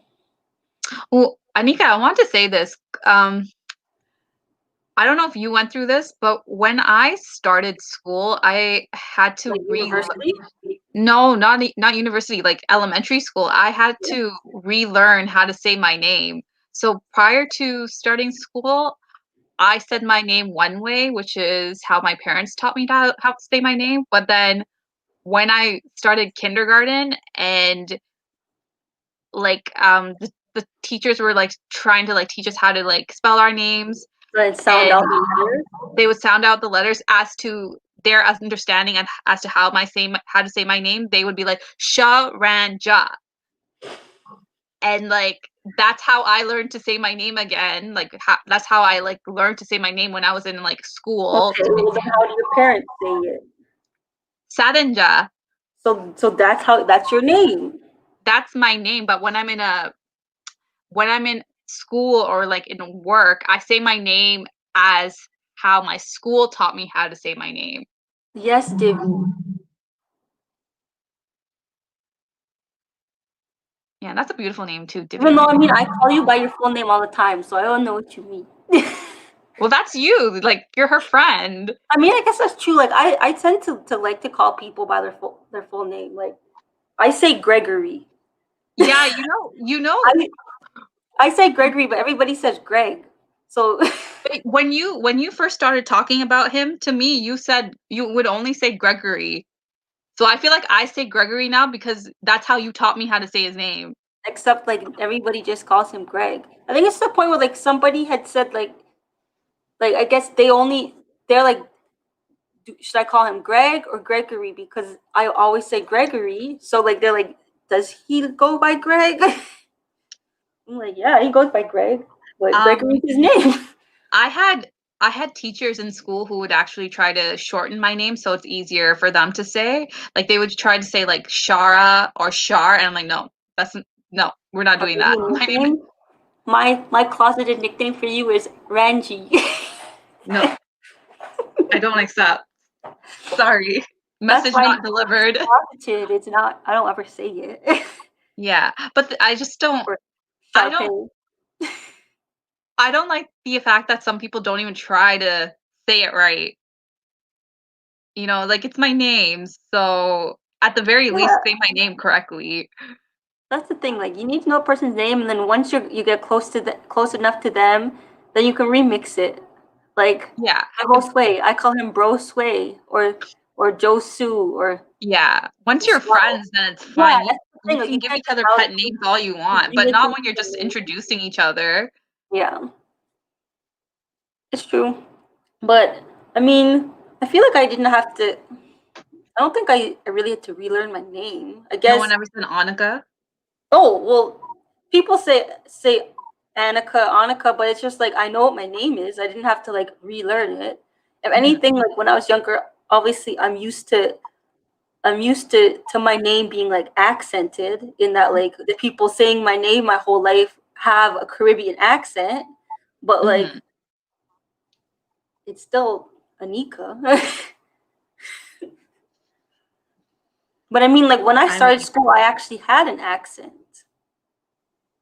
I mean, the accent went away. Same. I had an accent too. Yeah, it's only like going to school and like being around all the white kids, especially me going to private school. Actually, this is gonna be weird to say. I think they put me in ESL when I was in grade 1. I kind of remember that, but it wasn't for the fact that like they assumed that I didn't know how to speak English because I was shy Hmm. and I wouldn't talk a lot. So they put me in that class, and then 1 month later, they dragged me out, being like, "Yeah, she knows how to speak English. She's just quiet." Yeah, they change names just to benefit themselves. But they can say names like Tchaikovsky, any type of European long name, like that's easy. Yeah. But our names are somehow like a name like Divyangeli, like Divyangel. Yeah. That's actually an easy name. That's an easy name to They pronounce. just That's not break it down. Divi Angel. Divyangel. Like it's an easy name to say. But like the fact that like people automatically just want to shorten it to Divi once they see that it's not like a Eurocentric name, I don't know, it's like I disrespectful to personally the find like person. all the Tamil female names are kind of like easier to pronounce. Like it's harder. I'd say it's harder for like the boys' names. It's only harder if you think of it as harder. Like we say harder names in school. Well, but I always stumble on them regardless. Mm. But at least I you're feel like I need a trying. speech pathologist. Maybe that's just you as a person, because I know you would always try to say the name correctly. But there Yeah, are people in school who just like, not even school, in work life, professional life, that just they won't do it. They're just like, oh, do you have a shorter name? I'm like, no, I don't. that's That's like my one name. there's a there's a there's people at work like assistant store managers and stuff, and they've been with the store for years now, and I would hear people say their name and they still don't have it right. I'm like, Mhm. how do you see this person almost every day and you can't huh? Yeah. It's just like, how do you not say these people's names right? It's like you're just racist. Yeah, racist, lack of respect. Those are the people that you work with. Like I've told multiple people this already. I'm like, if they mispronounce your name, mispronounce theirs. I don't care if the name's Sarah. You say Saro or um Stepani, Oh Tepani, my gosh. Michalko, Michorko, Or when people say Shakespeare when they're talking about Shakespeare. Shakespeare. Shakespeare. Oh my goodness. So sad. Like Very just sad. learn people's names. If you mispronounce it, if you mispronounce it by mistake or whatever, like it's fine. Like people make mistakes, but like to willingly not change your practices of saying their name. Well, then that goes back to like white privilege, because they know that they can get away with it, but it doesn't affect them. They Well, don't lose it's about anything. to affect them today. Let me get a hand at them. Be like, hello, HR. Sure. HR. They're making a mockery of my given name. And let I me personally feel affected by their racism and by their prejudice. let me tell you the story. Kind of goes back to what we're just talking about right now. But I have a friend. Her name her name is Rebecca Curtis, You're just and gonna air out the person's name like that, their full name? I don't think she's watching. I don't have her on social media. Okay. But well, she told you know what? I've already started down this road. I might as well continue. um, she's Tamil too. She's Christian, which is why her name is like Rebecca Curtis. Her dad's name is Curtis. Mm-hmm. When she was applying for jobs, she got one interview. They called her in, and then at the end of the interview, the guy was like, "Oh, when I saw Rebecca Curtis on your resume, I was envisioning someone who looked different." And then she walked out, called that company's HR, and she was like, "Yeah, this happened, and he said this," and she got the job automatically Wow. because they wanted to avoid a case. You want to say your little piece about your name? No, about why your parents named you. Okay, I'm gonna tell the story on account of Greg, who's over there. So I don't even want to say your last name. No, you say it. Okay, so his name is Gregory Kelly. Those are two very like common names. So his parents named him Gregory because they wanted for when he went to get a job or whatever for people not to look at the resume and like just count like ding him off as just another black boy, blah blah blah. Like they gave him a ambiguous name to try and like help him along. Yeah, and I think a lot of parents do that when they're picking names for their kids. They don't want something that's too like ethnic. And it's sad that you have to be thinking about that now, but it's an issue that like a lot of people are dealing with. I know. I mean, I don't want my child to be have too much of an ethnic name, but like I still want them to have history in their name. Oh, I'm gonna give my kid the most ethnic name. I'm gonna give my I kid like a name like I can't get away with Ramakrishnan, that because Anandi Pillai. Like I'm gonna give him the most extra name. I can't get away with that because when you got a Gregory Kelly,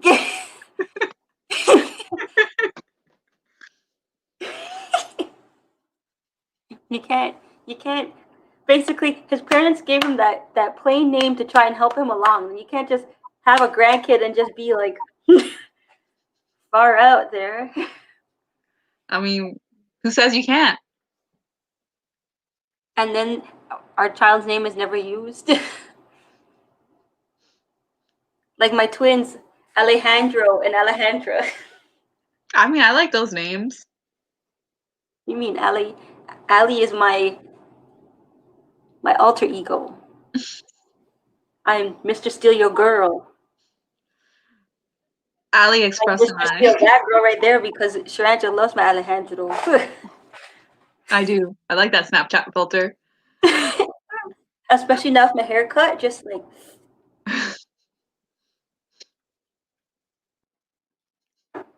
them white teeth. Still watching. I know Debbie's still watching. We got 4 people in the chat. Oh, there's two. Who else?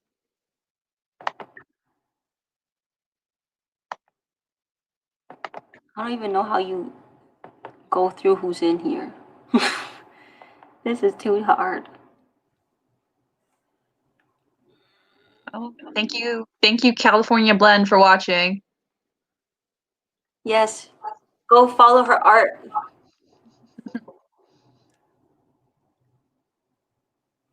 Oh, I got all my cousins up in here. Right, I'm stuck again. Do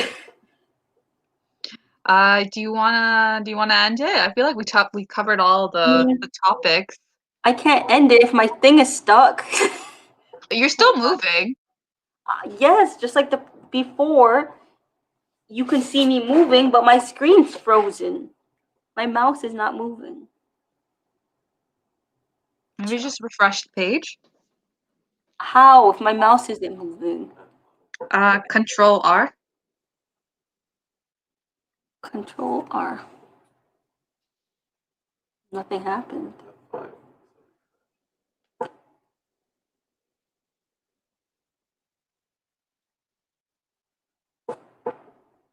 Hello?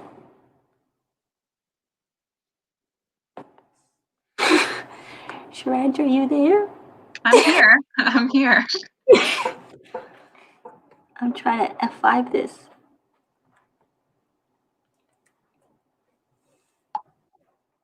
Fix it, Mr. Kelly. For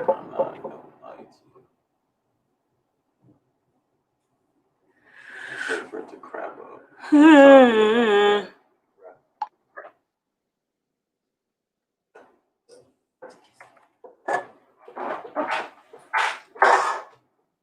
Cheese.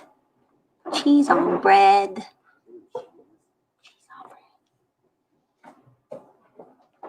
Irks.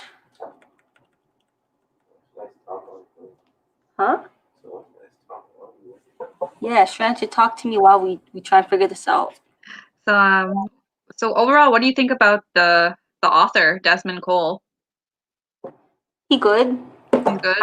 Does he have any other books? I think this is his only book. I'm trying to do more research about him. Like he does a lot of like media interviews. Like he's been doing like I was curious to see what he was thinking about with all the like the Black Lives Matters protests that have been happening this year alone. So he's been like on the media route doing stuff like that. And he's been writing a bunch of articles too. But so far, I don't think he's written another book. Even this book, it initially started off as an article with Toronto Life, and he won an award. That was was that The Skin I'm In, or was it also The Skin We're In? It was one I of think the that was two. I think that was also called the Skin I'm In. But yeah, I really like the way he wrote this book. I like the way he interspersed stories from his personal life with things that were going on in the world at that time.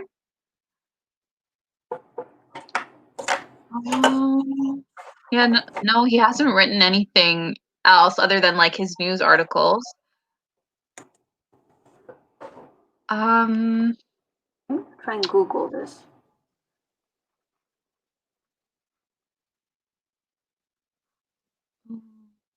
Laptop frozen. Oh, you know what he made me a bit more interested in? Learning more about the Black community that's in Nova Scotia. Oh yeah.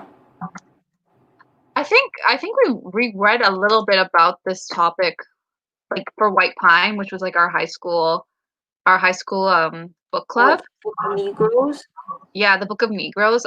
There was a section in that book where the main character relocated to Nova Scotia, and then she was given an option to either stay or not move back, or like relocate to Sierra Leone. She's gone. Okay, I'm just gonna wait for her to come back this time. Divvy, are you still there? Thank you, Sean. Thanks for staying. How are you guys enjoying the discussion so far?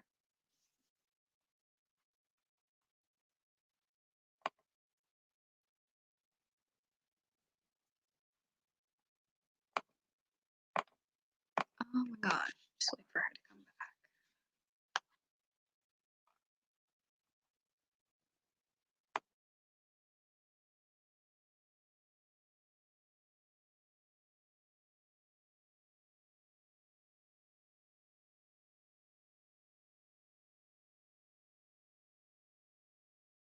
Hello. Hello. I keep saying I'm here. I don't see you. Wait. Hold on. It's just a black screen. Hold on.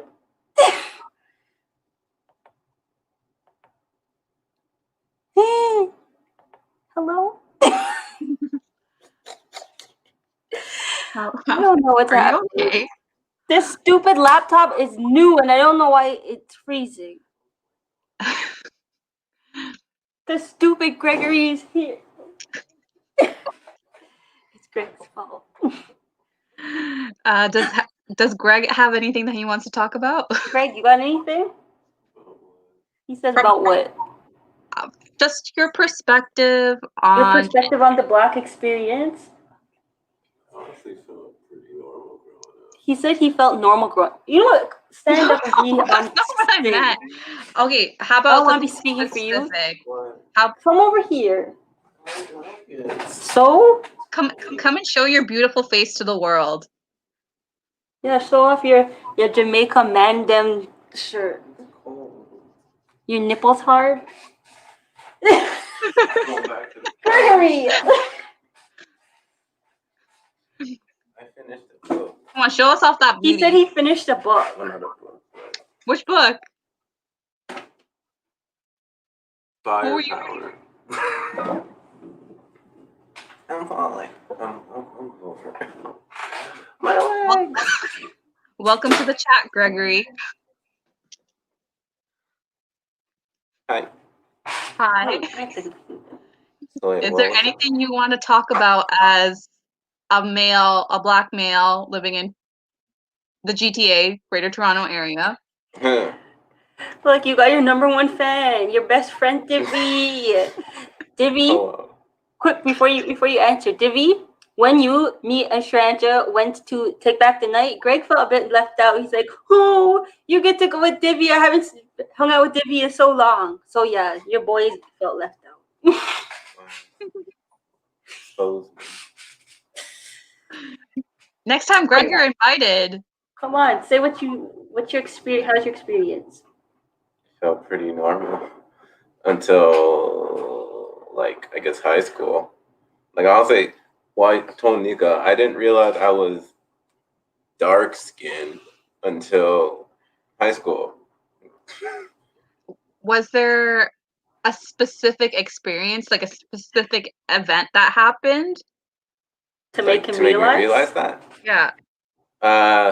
Well, yeah, my friends called me Darkness as like a nickname, and then I was like, why? But then like, oh, you're dark skin. I'm like, I guess you're right. But yeah, But That's not very nice. the yeah, nickname that's your Darkness friend. is from Chappelle's That's show. your friend?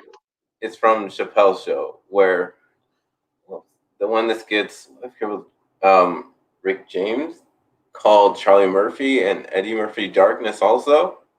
It was a reference to that. It wasn't Okay. like they were all black too. It wasn't like some like, well, you're a darkness. No. But I feel like, I don't know, when people in your own community do that to each other, colorism. it's not always in like kindness. Well, they're my friends still, so.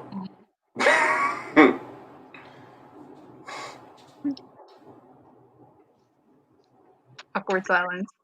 Yeah. Let's just say it's like I would never say that to Sharanja. Yeah. Well, we call each other food names. Yeah, So like chocolate and caramel. yeah. She's my chocolatey delight, and I'm her caramel mocha latte. Well, some people don't even like that though. Some people don't like being related back to food. But the thing is, you and I don't have a problem. That's the thing. Yeah. I have a problem. With me being No, called because I used to caramel? be called. Oh, Oh yeah, go. I don't know. Yeah, my sister used to call me Oreo. That's a not nice one. Yeah, that's not nice.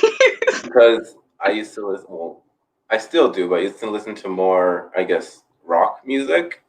So and she was like, "You're an Oreo." But what I find funny is that your sister would also be an Oreo because like your sister likes Not really that, but now she is. yeah now like she likes Lady Gaga, she likes K-pop, she likes like the same animes that you like. Like okay, if you're an Oreo because it's like oh you're black on the outside, white on the inside, but like so what's Renee's like black things? What she do? Like how is Renee's blackness any more prominent than yours? You guys grew up in the same area, same school. The things she did. I'm joking. What, just being slack? Yeah. Skipping My question school is, though, doesn't like- make you less or more an Oreo. My question is like, why That's it. That's the only why thing are that's all different. those things that you like all automatically associated with whiteness? I don't know. That's what I was trying to figure out. I was like, I don't know. Like, Even Like- with like rock music, like Maybe rock. because more white people are like create rock music or something like that. Well, rock Or, like- music originated from Black people. It's just Yeah, the thing it that the originated rock from- music you're listening to is a whole stack of white people who like try to. Yeah. Basically, it's kind of like a cultural appropriation. Like they take it over. I don't know. Yeah, like the genre itself has like its origins like within like the Black community. Like It was they different types essentially of like pioneered the genre. No, like Black people like originated rock. Well, there's different types of rock. Now, Yeah. like comes from that. I don't know that. Yeah, and also like in the beginning, like ideas were stolen. Like music was stolen. Even like Greg, I know you like anime, but like that's not really like a white thing. Like a whole That's the Asian thing. that's an Asian thing. Like a Asian whole things. bunch of people enjoy anime, Asian things right? alone. Mm. Yeah. Man, The I if don't think anything, so. yeah, you probably just wanted them like you're a yellow Oreo then. Golden. Yeah, you're a golden Oreo. That's worse. Well, I I'm mean, joking. because when you think of it, these things that you're into are more Asian than white. Like you love anime, ramen, sushi. That just Sister like the K-pop. all that means is that he needs to take a trip to Asia, Japan. to Japan. That's Yeah. all that Take means. me. Listen, we already said we want to go to Take Japan, but it's probably not going to happen me. because marriage, killed children, etc. Take. That could be your You honeymoon. take me. It could be your You honeymoon. make more money. What? Hey, How? the wage gap. We make the same amount now. Pretty That much. could be your honeymoon, guys. To Japan, no thank you. Yeah, could be. I think you'd enjoy it. I want my honeymoon to be like relaxing. If we go to Japan, we're gonna be go because we want to get everything in there at once.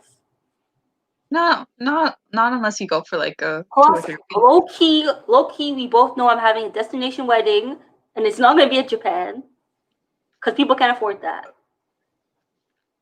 So where are you My guys honeymoon thinking? is wherever my wedding's at. I mean, just tell me when so I can start saving. 2021. 2021, okay.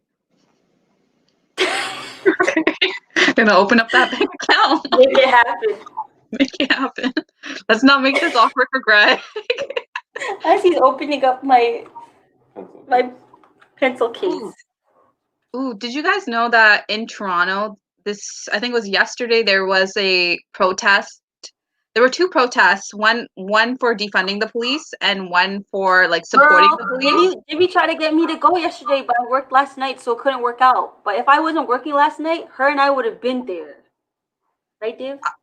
There's a video that's like going viral right now about 7 police officers ganging up on this one individual near the protest. I don't know if he was part of the protest, but there's a video that's like 7 people on this one guy and then they tased him, and now they're trying to say that the guy who got tased had injured all 7 of them and they had to be treated for like injuries at the hospital. I'm like, you guys don't, in that video, you guys don't look like you're injured, but you're tasing him and he fell to the ground. So I don't understand what this this narrative is. I'll try to send you the video. It's on what, the ground? I think it's on YouTube. Oh, hey, Vivi. How are you gonna? Oh, sorry. Let me pay attention. And What? and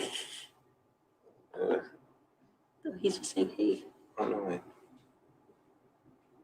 Divi, defund the police. Yeah, hashtag defund the police. I'm trying to find that video for you. Let me see. I'm very thankful for these friends that I have because they keep me and my mind stimulated and educated. Especially Divi always comes through with the police stuff, the Black Lives Matter, the everything. Like she's a future teacher in the making. She's gonna be a bomb-ass teacher. And Divi is very well educated. Divi, what was it that you did? Criminal justice? And then you did your master's, and now you're going to teachers college? Like, I got smart friends. Keep your circle smart.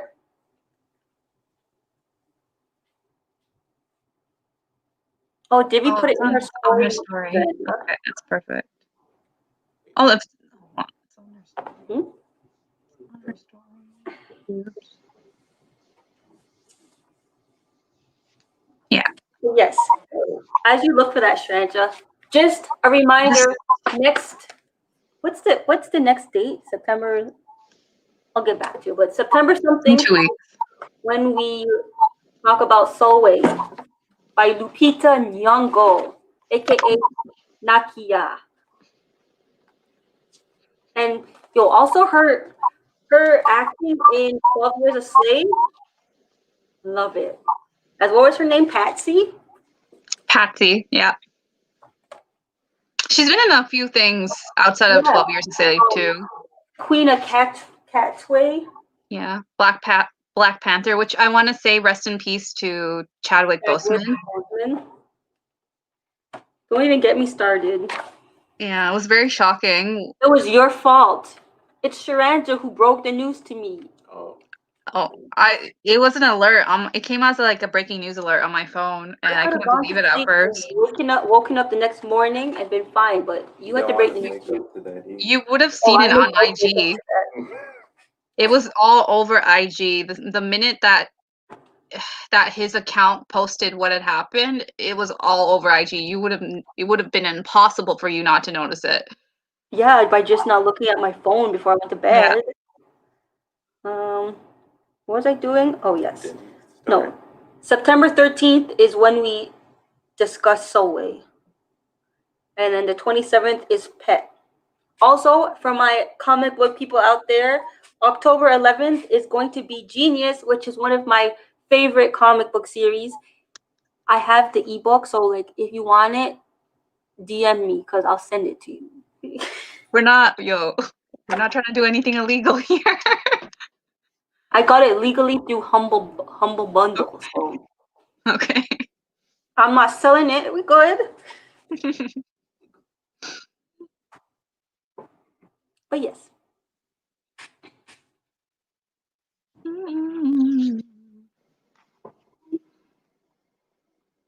I'm still. Oh, you're still what?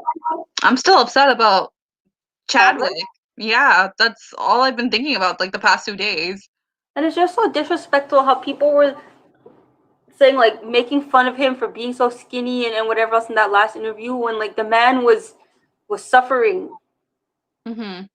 Yeah, they were making judgments about him without really understanding what he was going through. That's why you shouldn't say shit about people. You don't know what they're going through. Also, why say anything at all? So what? Like, what does it have to do with you and your life?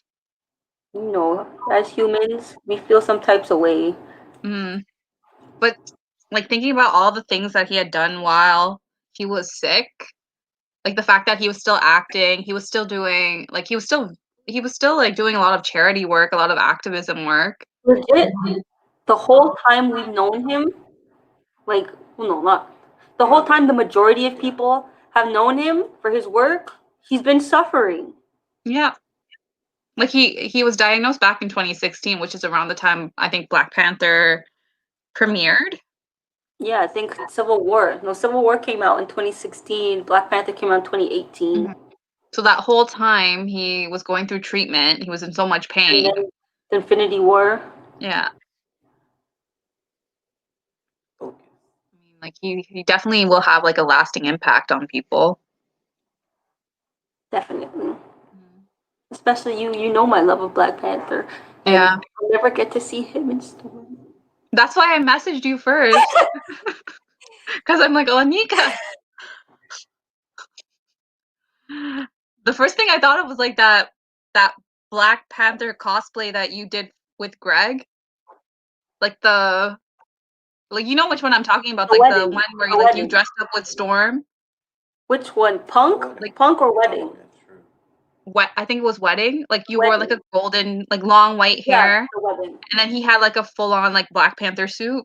Yes. And Absolutely. that was one of my proudest moments from the helmet. Like that helmet came out nice and smooth and sleek. I was looking at it, but then we mashed it up by putting things in it. We mashed it up by putting the spikes in it for the punk Black Panther when we went to New York Comic Con.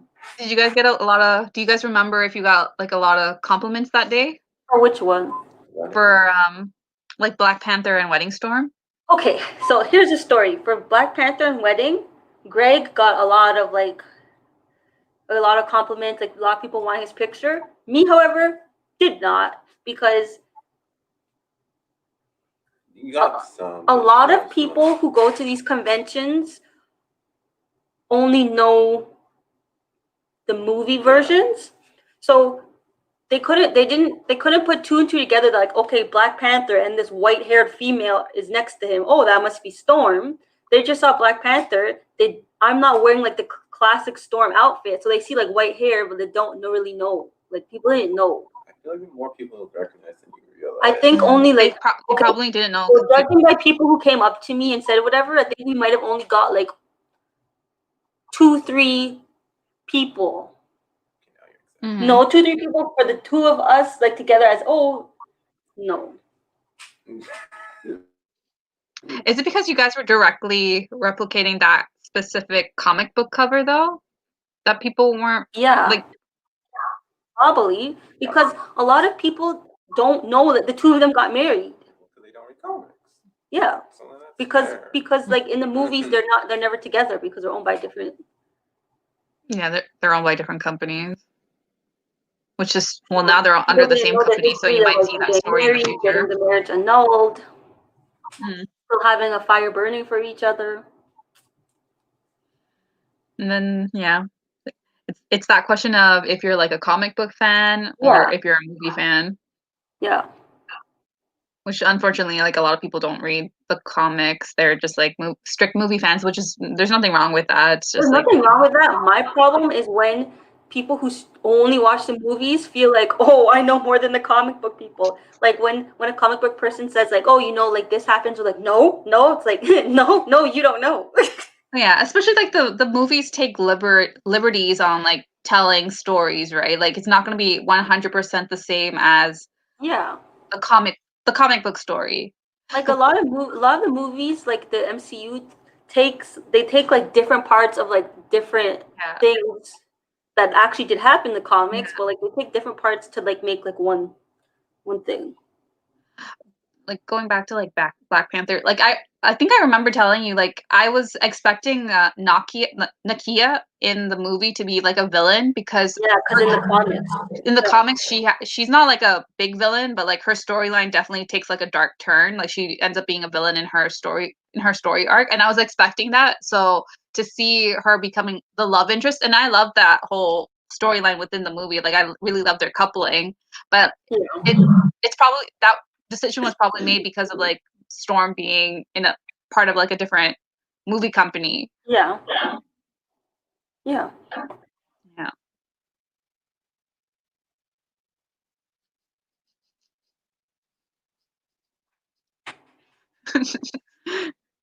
Tense moment right there. Oh, you see how he's manhandling me? Pushing me around. Thank you for joining. You're welcome. She didn't mean you. Wow. Greg, you're not going anywhere. You're staying there. Yes, Lovecraft Country. I need to see that too, but I'm an episode behind. But thanks, Vivi. Thank you. Yeah.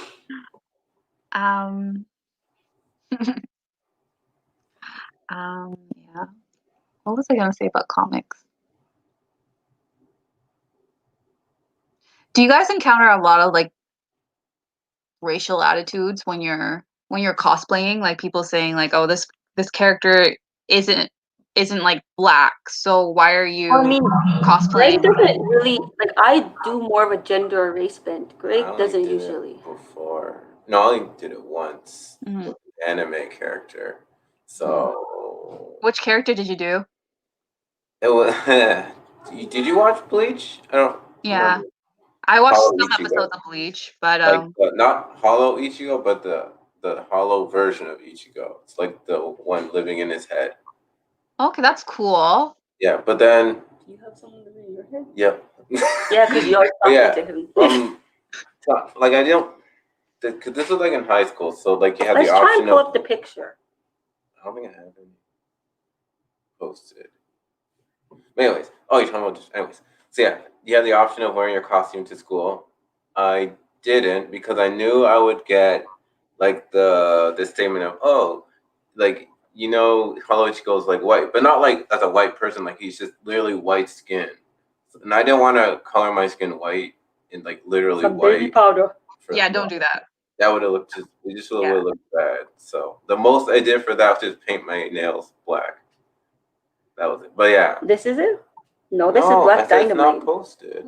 Well, let's show everybody your Black Dynamite. Which is terrible.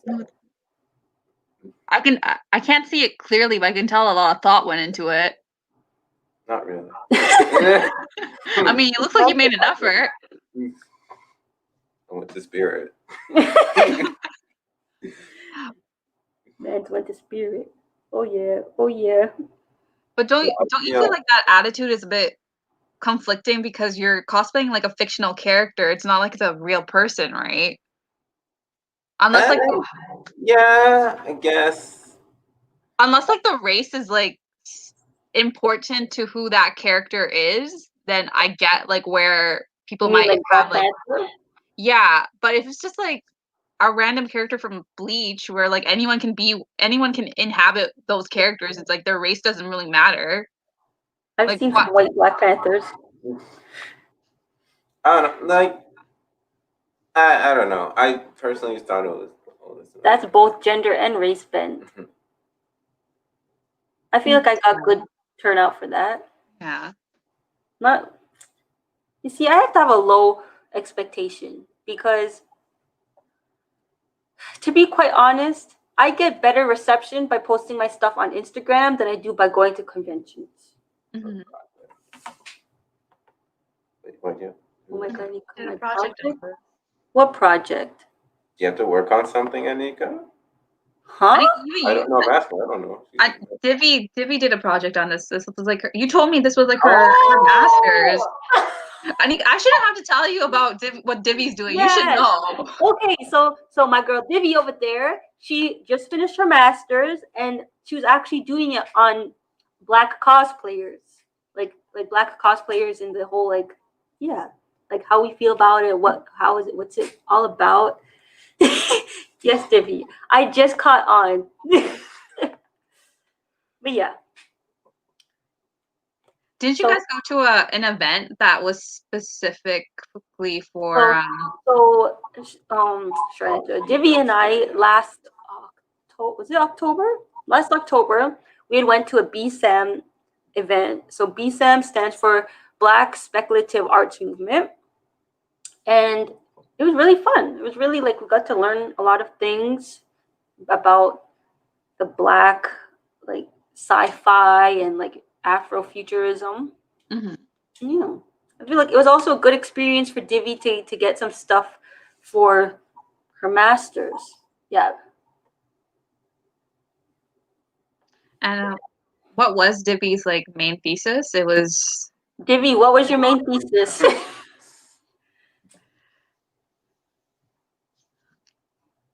I could just imagine her. Oh, okay, yeah.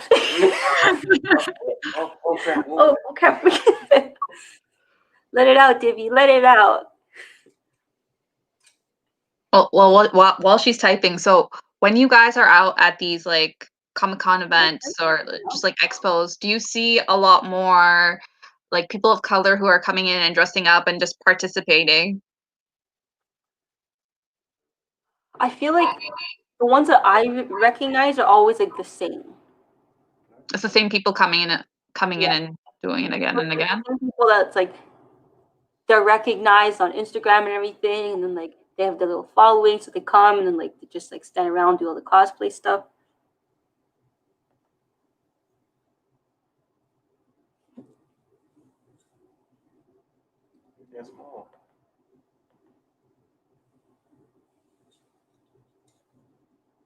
We need to get Divi in on this next time. Open up a third screen. Yeah, Divi. Choose one of the books that you want to read, and we'll put you in. What was I saying? I don't know. Yeah, so like the conventions, I feel like it's a lot of like the same people, but like I find okay. You were with me when I first did Moana, and like that was an experience in itself. Like you Also, you very have your positive own experience watching me cosplay as Moana with like people. Oh yeah, I loved it. Like you just saw like the joy on these little kids' faces, and like even adults.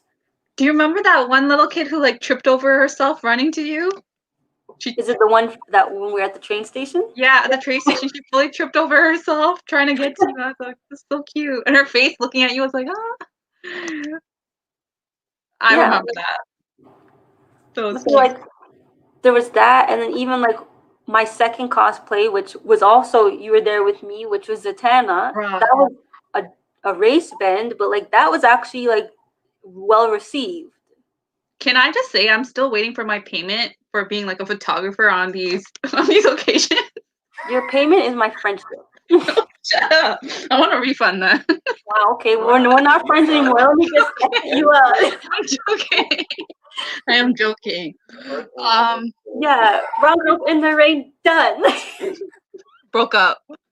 It's just the one brown girl in the rain now. Yeah, I'm not going to Quebec City with you next week at all. Shut up. Don't say that. What was I gonna say? So when you say positive reaction, what are you talking about? Like in terms of other comic cosplayers reacting positively to you, or Like how do the other people's positive reactions are? yeah. So it's just like there's like more like just interaction. Like everybody wants to take their picture. Like everybody like wants to like interact, like talk to them. Like they talk about like, oh, your costume. Oh, like this.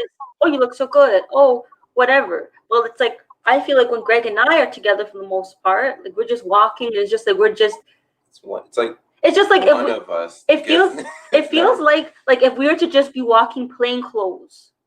Like sometimes that's what it feels like. But I feel like what I've noticed is it's like one of us gets the attention. It's never like both of us. Yeah, so it's like when we do these couple cosplays, like the wedding, it's like he was getting the attention, but I wasn't getting the attention. When I did Formation America, like the whole point was supposed to be him and Josue were supposed to be my crew, but it's just like some people were coming up to me, but then it's like he had done his homemade suit Miles Morales, but people weren't giving him the time of day. Well, it's like you and Josue were getting it, and I was just there. Well, that's the thing. Josue always gets the attention because he's a popular character. He does Deadpool. What was Josue doing? What was his cosplay? Deadpool. And Josue doesn't do like the store bought like skin tight thing. Yeah. Like he does like what Deadpool would actually wear, like pants, like a tight shirt. He's got his stuff on, his guns. And then Greg was wearing like the Miles Morales like black and red. Before this was after Homecoming, Spider-Man Homecoming. So you know how Peter had his homemade suit? Yeah. So Greg made a Miles Morales version of that homemade suit, and I liked it. Like it was one of my favorite things. This was before Into the Spider-Verse, yeah. So does it go back to that question of like people being either like comic book fans or movie fans? Like unless you follow like I feel like it's more like Canada. I feel like it's a Canada thing. Because as I said, when I post his pictures on Instagram, when I post my pictures on Instagram, I get amazing reception. Like people are like liking it. They're like, "Oh, I love that." Like they're commenting, "Oh, it's so good." But like in person, we don't get that interaction. It's like, for example, how Sean, like how Steak Puff found me was from the first time I did my Punk Storm. On Instagram, like I had posted it, and like that's how he had discovered me. So it's like from that I got a meaningful friendship out of it through Instagram. But like in person, that convention, like it wasn't really like I didn't get that. Like people didn't really take my picture. Like the pictures I had was because my friends took the pictures of me, but like that day, like nobody like wanted to take my picture. Hmm. And that was like friggin' badass, that costume. With my whole guitar and everything. When my body was nice and slim and trim. Still nice, and I it's mean, it's still not like slim that. and trim like it used to be. But maybe it's like a question of like approachability. Like sometimes people are scared to like put themselves out there and like ask for a picture. That's possible. I don't think so. I'm afraid to ask for pictures. I'm afraid to ask for pictures too, but I mean, like, if one person is doing it to everybody else, but then not you, that's not the problem. Oh, like they're asking the one or two people in the same group for pictures, but not the third person. It'll be like, okay, because you know, like how at the Metro Convention Center, how it's set up, how basically like you go down there, you go down the stairs, then there's like the area where like a lot of the cosplayers hang out, like people take pictures because the lighting's better. Then you go down the other stairs, so it's like when you're just chilling up there, like people are like going up to like the different groups of cosplayers, but like then you don't get pictures. Like they don't, they're just like, oh, they don't want a picture. I don't know if Divvy's here anymore, but if she is, thanks for helping with the Spider-Man costume. Yeah, Divvy helped him with the Miles Morales Spider-Man. What was I saying? But yeah, so like in that little area, like people are taking pictures, and I find a lot of times that people just buy their costumes and like they get so much recognition, but like the people who like put in the effort and the time to like build their costumes or like Or they have like a different type of spin on the costume. They don't get that because like that's what I usually do. I piece my stuff together or like sew my stuff. I know. I'm trying to think what would be the reason for that, unless like maybe sometimes people just don't know what you're cosplaying. That's what I feel like happened for me. People just didn't know because obviously this is before Into the Spider-Verse, so I just took what I saw from Homecoming and I was like, what if they did that with Miles? So I just did like a little spin on it. But the sad thing is after that you felt so discouraged, and I had to be like, no, Greg, like come on, like let's take a picture. Like here, take your webbing and I'll take it and I'll put to my camera and we'll, like look good. Greg, then I had to like I wouldn't like say Greg, beg, I've seen your cosplays. They're good. I had to convince him to like do the other costumes, like the Black Panther after that, and then like Black Panther and Storm, and then once that like worked out, he kind of like eased into it. So when we went to New York Comic Con, like he was kind of excited to do the punk Black Panther, which it looked badass too. Yeah, see, I don't really mind for that one. Did we get any pictures for that? Kinda. Those pictures I posted the other day. No, but I meant from other people. The other people asked. Oh, yeah. Other people asked for our picture. But I feel like even if they didn't, I don't know. But I like that costume. So. Like Greg, you're really good at it, so I don't think you should stop. Like you should keep doing it. What? You do most of it. That's what I was saying. Asking her, he's really good at what? Yeah. Oh wow. No, I just want to know like when I leave. No. I'm getting a cookie. Of course you are.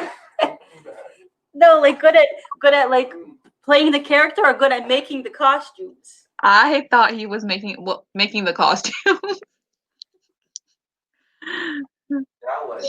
That's me. No, in all fairness, okay, yeah, I'm the head person, but like Greg actually says like, okay, like can I help? Like I want to help. Like let's do this together. So we'll get the stuff and like I'll draw the stuff out. I'm like, okay, Greg, cut it. Thank you. Cut this. And I'm like, okay, like put the cement paint on there. So like he does help.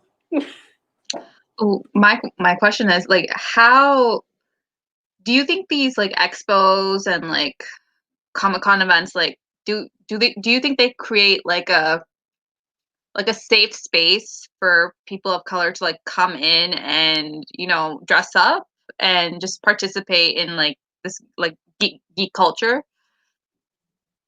Yeah, I'd say so. It's not like I don't feel like it's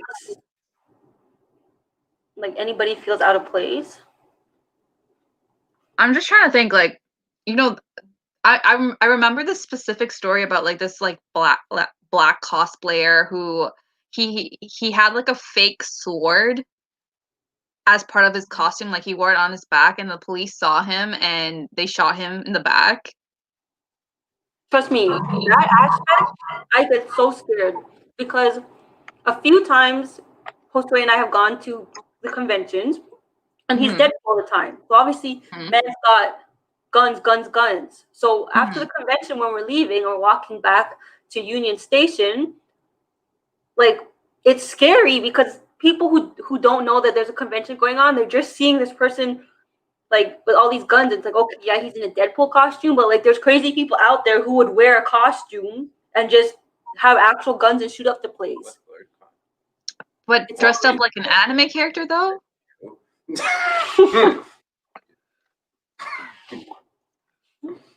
Like, you know what? BlurCon is a convention for all the blurs, basically.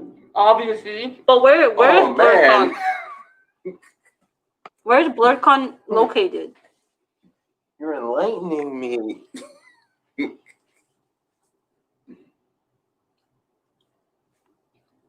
Are you gonna hurt me? I'm not hurting you. I said, why are you going to? Now I forget what I was saying. I don't know. I'm sending you an article right now. On what? On the thing that I just mentioned about that cosplayer who got shot. Oh, man, No, sorry. he meant what platform? Yeah. Oh, on Facebook. I'm trying to send it through Facebook. Word on the street is that you can share a screen. Oh, there it is. Send it and like and share it for people. Where is my phone? When you ask yourself Mm. in 2 hours. So, I'm just asking a question. can I have another cookie, please? What do I look like? The Cookie Monster. So I'm gonna eat it. Payment. 1 cent American? Exactly. You inflation. You got American coinage. I don't want this dirty dog's money. How rude. We have American chat. We're not talking about that. The president. Not my president. Okay, got it. Okay, so look at the thing that I just sent. Where is it? I'm waiting for it to send. Where it at, dude? Where it at, dude? On Virginia. Facebook? Greg, it's in Virginia. Oh, it's in Virginia. Cool. Greg likes Virginia. He likes West Virginia. That's where I went my first What's BIPOC. special about West Virginia? Jesus, come here. Why? So the people them, come here. Like, I need to see what I look like first. Nah, man. Everybody, take a look at. Stand back. Take a look at him in the blazer. Stand back a little. Put your leg up. My leg up. He looks like he's a prep school boy with the gray shorts to match the blazer. I mean, I like it. Yeah, I'm smaller than you. That's why. Come, let me put it on and look professional. Okay, I just sent you an article on Facebook.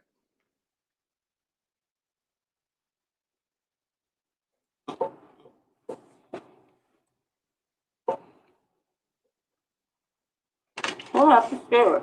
Oh, okay. You know it. Okay, let's test this thing out. Uno momento.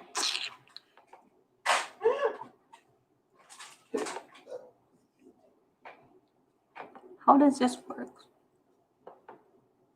What day is it today? Sunday. Yes. Okay. Is it working? We can see this. Darian Hunt killed by Utah police while cosplaying. Appeared to flee during encounter. It's only YouTube can see her, everyone, I guess. Oh, you share screen with everyone, right? Yeah. Shall I play the video? Sharanja. I wouldn't do that because I don't want to trigger anyone. Oh, it's that bad. Okay. Well, Yeah. This shooting is one of several high-profile police shootings this year that have put a spotlight on racial disparities in law enforcement. In Ferguson, Missouri, a police officer killed 18-year-old Michael Brown in a shooting that led to nationwide protests. In Ohio, 22-year-old John Crawford and 12-year-old Tamir Rice were both killed because police mistook toy guns they were carrying for actual weapons. In all these cases, police officers were criticized for overreacting to people who appeared to present no significant threat.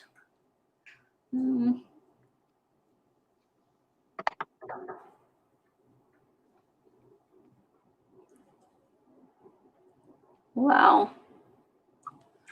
What a thing.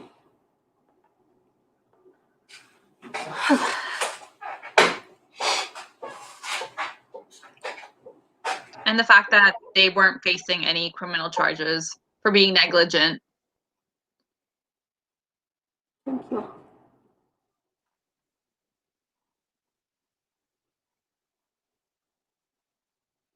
Thank you.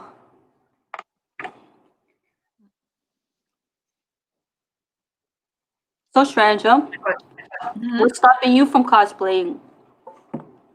I'm still waiting on this Miss Marvel.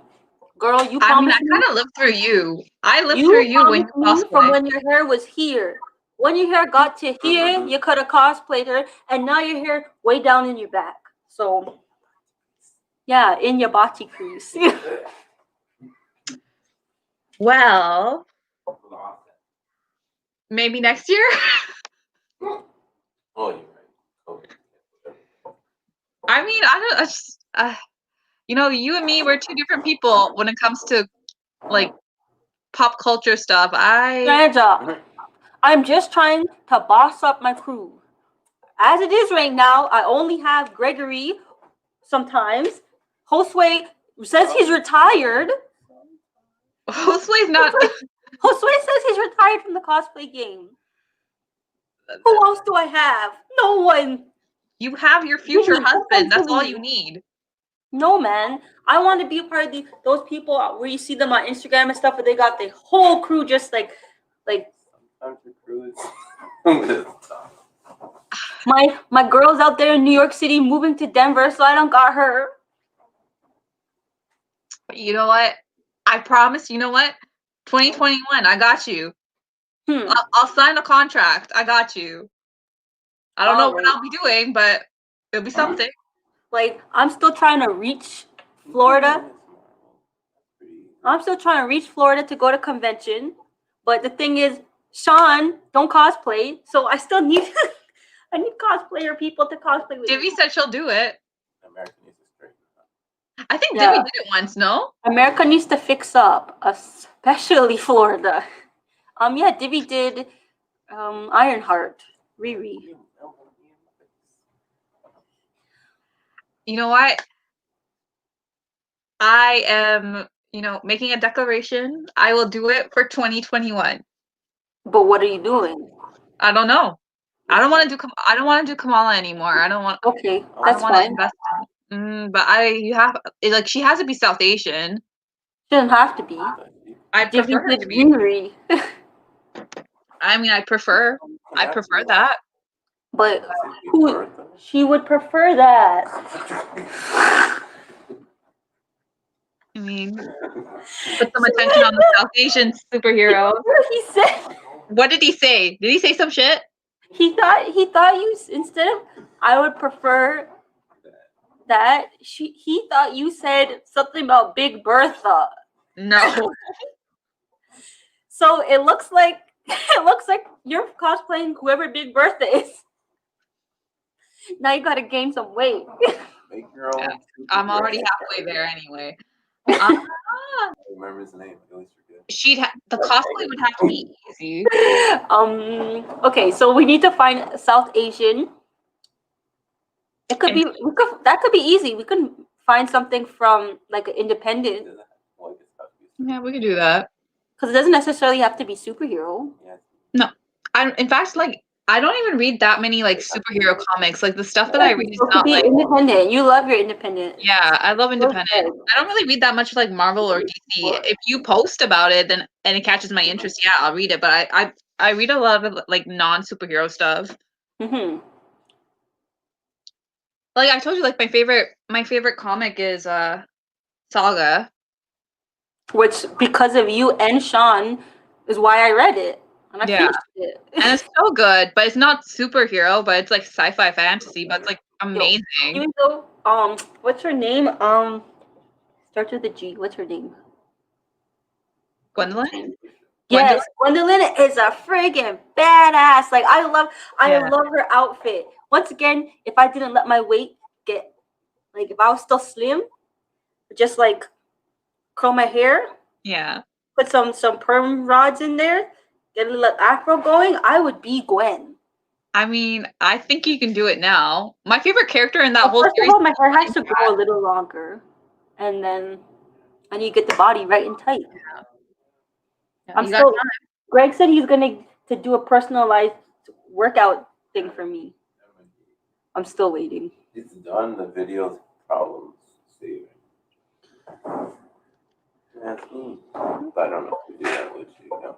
Greg? That's the thing. Greg found he read this one, but it's good. However, I wouldn't do it because she's Muslim, and like that's like, that's territory you don't want to.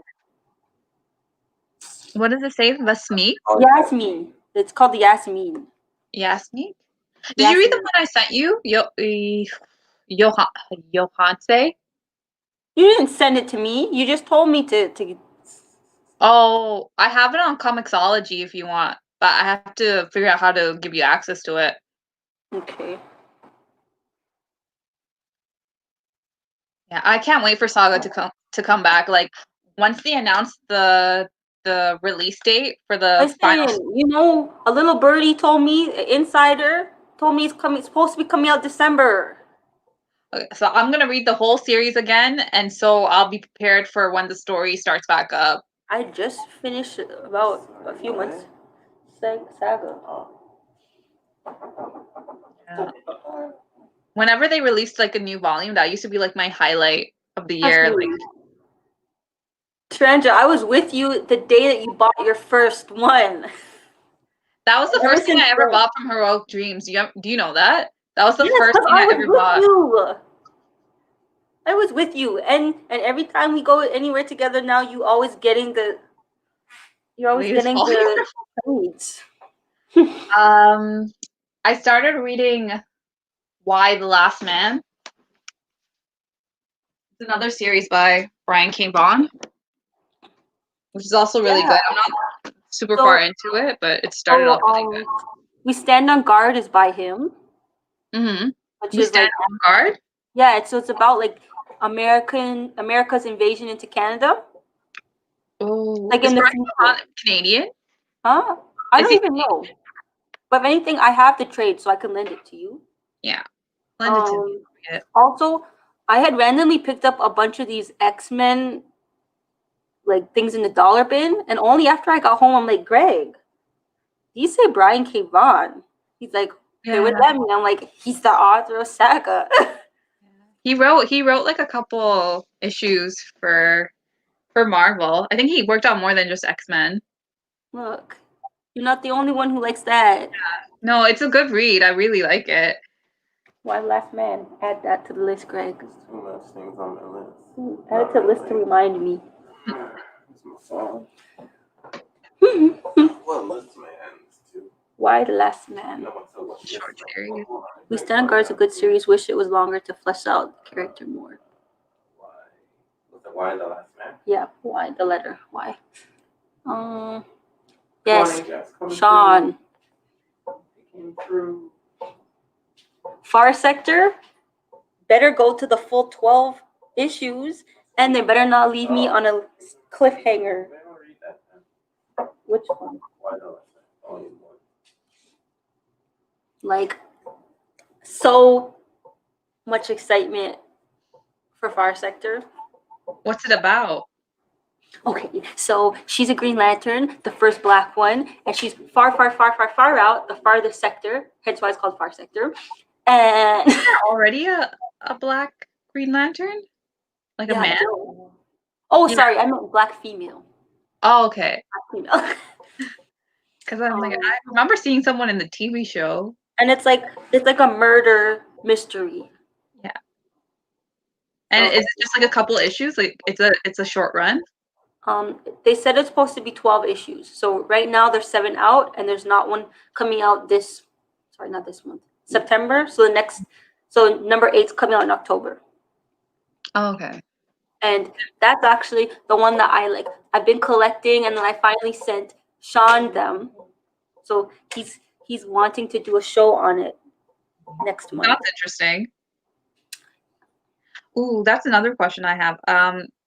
So whenever Marvel or DC does like a reimagining of these established superhero characters where they like suddenly say like, oh, the mantle is being taken over by like someone who is like POC or just like a different gender. Spider-Man, Miss Marvel, Wolverine, Thor. Yeah, and there's sometimes like pushback from the comic book base about like why are you doing this? Just continue like have them, yeah, like or have them or just like just write a new story for them. Don't take away the mantle from the already existing character. It's true. It's true. Give them their own something. But I mean, I feel like in the case of the Green Lanterns, it works because there's a whole like it's a Green Lantern Corps. So there's a lot of them. It's not just a lot of them. Yeah. So it works. But like I love Miles Morales, but you could have made him his own, not Spider-Man. You know what I'm feeling? I mean, I love him as Spider-Man, though. I think he's like the Spider-Man for the new generation. Yes, but I feel like they could have. They had something, and they could have done something more with it. Like now I like it, but I mean, originally when they were going to the drawing board, they could have like made a whole different standalone character for a Black Latinx boy from from Brooklyn. Mm-hmm. But doing something like that also draws in new readers, right? Like the only like to be honest, the only reason why I started reading comics is because of like Kamala Khan. Like I got interested because I wanted to see the South Asian. The thing is, you would have been interested regardless if she had taken over the mantle from Carol or she had her own persona. Yeah, that's true. That's true. Yeah. Because people are looking for somebody that they can identify with. Yeah. But it also guarantees that the older established character is still in the series. They often come back as a mentor or someone to guide the younger superhero as they go through like their trials and tribulations. What's this? I mean, like and what is it, like Ironheart or like Iron Woman or Iron? What is the whole jackass? He just showed me this thing. Don't forget to marry your girl before she gets her degree, so your last name's on it. So you gonna marry me before I finish my social work? You have 2 years. I like the way that person thinks, though. I mean, yeah, cause like I've seen somebody's like, oh, why do you keep your last name and not your husband's? And it's like, because I worked and earned this to be a doctor. He did it. So it's gonna be Dr. So-and-so, not Dr. his last name. Oh, you and I have a different perspective on this. Like the second I find someone who has a shorter last name than me, I'm taking it. But what if it's longer? If it's longer, I'm not taking it. Hell no. Exactly. But if it's shorter, yeah. Well, I mean, nobody can get shorter than mine. No, no one can get shorter than yours. That's for sure. Greg's is 5. Mine is 3. If I hyphenate, that's 8. Are you guys gonna hyphenate?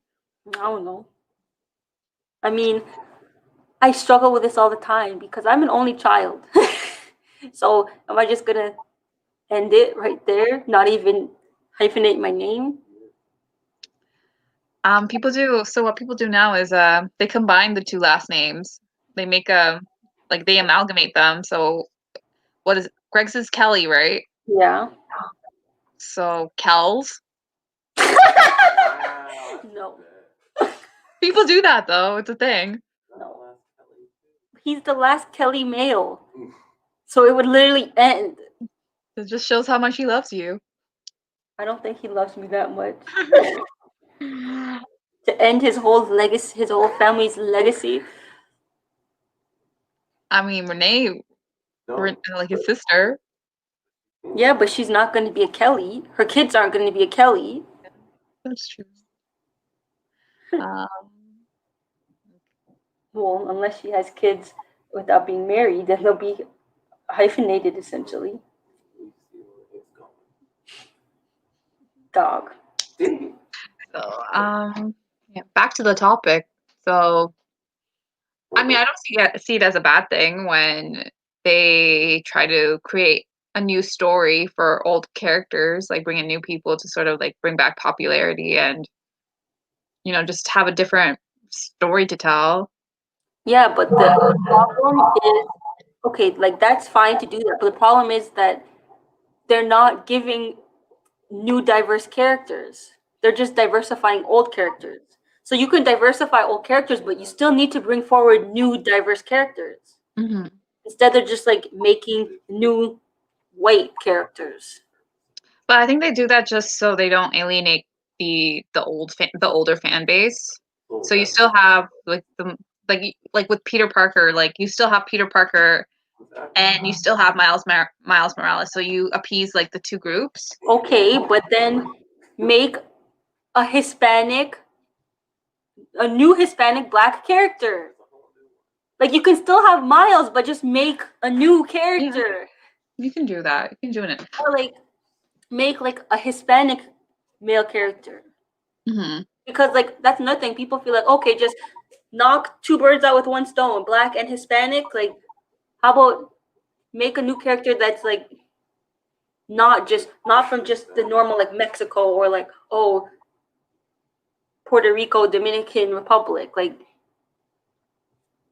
what about Panama or El Salvador or Ecuador, Belize? Make a Caribbean character. I think that goes back to an issue with like the actual like staffing with Marvel and DC writers, like writer wise, like they probably need more diverse staff, and then you'll see more diverse stories. A lot of these writers are white people writing the stories of non-white people. Mm-hmm. Yeah, that just goes. It's a staffing issue too. Because, like, for example, we all love Black Panther, but Black Panther was created by a white man, a very loved and admired beloved white man, but a white man nonetheless. Mm-hmm. Well, like the stories that are being told with like Black Panther now, I think they're giving the stories more to like Black writers now. I know. Yeah, because they do. What was it? The series that just came out about Black Panther's sister, Shuri? Like I don't have the name of the author right off my head, but like she's a very well-known Black African sci-fi writer. Like she's written so many books. So there's an opportunity there that was given to her. Yeah, and I don't think enough people supported it. Because I'm pretty sure it's canceled. Yeah, I don't think it ran for long, but I mean, the thing is, at least it's there. It's in print. Like that's history that was made. Mm-hmm. Shuri had her own. Like same with America Chavez. Like that series wasn't the best, but at least it was a foot in the door. It's out there in publication. There was another series that I was reading. She's Hispanic. She's LGBTQ. Like it's out there. The representation's there, and as you know, I always say, #representation matters. There was another series that I was reading, and it was called Red Wolf. It was printed by Marvel, and it was about like a Native American superhero. It also, like, I have all the issues, but it didn't last for that long. It's like 2015 to 2016. Okay. Because I know the character of Sunspot is older, but like that's also like a good like representation. Because I think Sunspot might be like biracial, I think, and like from Brazil. Yeah, he's definitely Hispanic. But you see, they do have like these like POC background characters who like quote unquote you could consider like token characters. Like, why not put more money into like developing those stories and fleshing them out? Because they're trying to say like that the viewers aren't there, but like if you produce it, the viewers will come. Yeah, if you promote it Maybe more, if the you viewers will be there. if you just put it out there and like don't let people know, then obviously they don't know, so they're not gonna look for it. Mm-hmm. There was a lot of promo that went into Kamala Khan, like Miss Marvel. Like that Yeah. was all over all the blogs and whatnot. It was hard to not know about it. And like now she's she was in the Champions. She was on that kids TV movie. TV show. Huh? She's in the Avengers game, that new one. Yeah. Oh, did I tell you that so there's gonna be like a Spider-Woman movie that's coming out, and so it's gonna be Spider-Woman plus 2 other female characters, and it has a director now. It's Which Spider-Man? Like Jessica Drew. Jessica Drew. I'll look up the Jessica Spider-Woman movie. I want to say it's Olivia Wilde, but Oh yes, I think you did send me this. so it has Olivia. it's being developed and has a director now, so maybe we'll see that soon. I'm wondering how this like whole MCU universe is gonna work out after like Endgame being done, and now like I also wonder how like Black Panther is gonna move forward, if they're gonna move forward at all with Chadwick Boseman passing away. Like if they're just gonna recast him or I mean, like in the comics, Shuri took up the mantle. However, I don't think that MCU Shuri is ready. yeah, like I think she's too young, or they could do like a Dora Milaje movie that could work. But I'm trying to figure out if they choose, because you never know, they might not do another sequel without him there. But if they choose to, how are they gonna get that story? There's no chance that they're not going to do a sequel transfer. Yeah. Well, I You think that and was the I plan, though. love Disney too much to know that Disney is greedy and they're not going to lose out on that money. Yeah. Well, how will it work without him being there, though? They're going to have to make like somebody else. They might recast, which none of us really want. Make Shuri or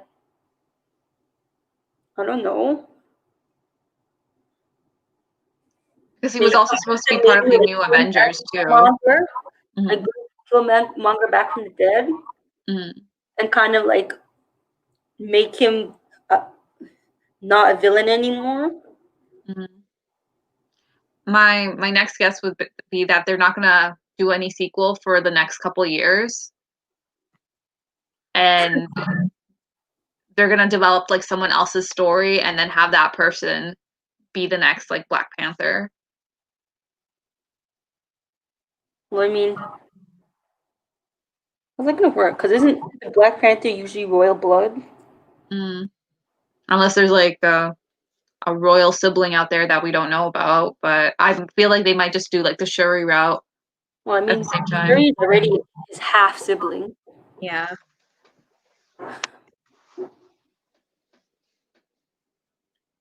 It's so sad though. There was a lot of like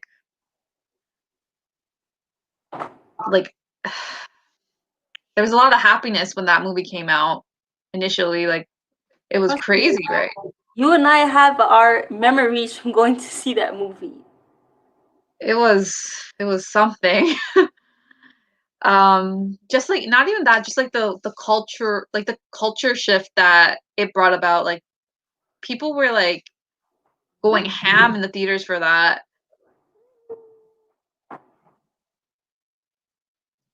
And I just don't want Disney to ignore Black Panther going forward. Like a sequel should still be coming out, but I don't know how they're gonna do it. They're gonna have to find a way. They get paid the big bucks to figure it out. Mm. But also like more inclusivity too. Like you can also include other stories about like Black superheroes and add them to the MCU as well. I know that in like Captain Marvel they had, what is it? Monica Rambeau. Monica Rambeau. Monica Rambeau as a supporting character, so they could do a movie about her as a grown up. Like she's But- already in the MCU Yeah, now. but I mean, it's too soon to do that because like Yeah. you don't just accelerate in age. It's the MCU. They can do whatever. Yeah, but And especially that movie was like a prequel too, right? So it was set in the 90s, so it's 2020 now, so she's at least an adult by now. I suppose maybe that's what they had in the works already. And Valkyrie is supposed to be moving on up Moving on up. to the east side. Mhm. You're Jefferson. I started watching the old sitcoms. Oh, you know what I restarted watching again? Family Matters. I was So gonna say homely. Family Matters, A Different World, Fresh Prince of Bel-Air, Living Single. A Different World used to be on Netflix. I Don't binge say watched Girls it. Are Living Single. I haven't watched Living Single yet, but Ever? I think I watched like clips on YouTube. Girl, you need to watch my girl Queen Latifah I as want to watch it. Asia. I want to watch it though. It's supposed to be better than Friends. Like I heard that like Friends, It is. like You'll Friends like is basically living single but with white people, and it's not as funny. That's what people have told me. Mhm. What is your opinion on Friends if you've ever watched them? If you've ever watched the show? I've seen every episode of Friends multiple times. I feel like it's okay, but it doesn't really It's reflect New York now. mediocre at best. They It's had like a TV filler. they had two people of color in the show, and In the both of whole them show. were girlfriends.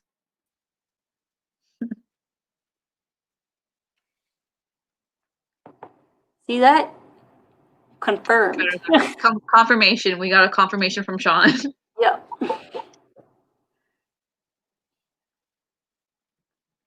And it has Queen Latifah in it, so I'm more inclined to watch it. Queen Latifah, Erica Alexander, Kim Fields. Oh, I really loved A Different World though. It kind of jumped the shark at the end though, but some of those episodes are still relatable today. It's still relevant, definitely. Defo. Yeah. I'm trying to think. What was like? Oh, I think my favorite one was the Mammy Dearest, where like Yeah, with Kim. When Kim and like she doesn't like it and like they try and make her like because like Whitney has like all the mammies all over the place and like Kim doesn't like it. Mm-hmm. But the thing is, like, they're both not wrong in their attitudes toward it. It just becomes more about like Kim becoming more accepting towards herself and her history. But I like the little showcase that they did at the end. Yeah, it's a good show. And everybody was on it too, as like a cameo back, like whoever was like a Yeah, 90s like hip hop. Yeah, Tupac was on it. Tupac, was on there. Jada Pinkett Smith, Whoopi Goldberg was she had a cameo. Yeah. Who else? Criss Cross. Criss Cross, throwback. Oh. Cree Summers. What's Tomai. the guy that he played Lando in Star Wars? Billy D. Williams. He had a cameo, or well, he had like a supporting role in an episode. Ruby D. Yeah, it was the same episode that Ruby D was in.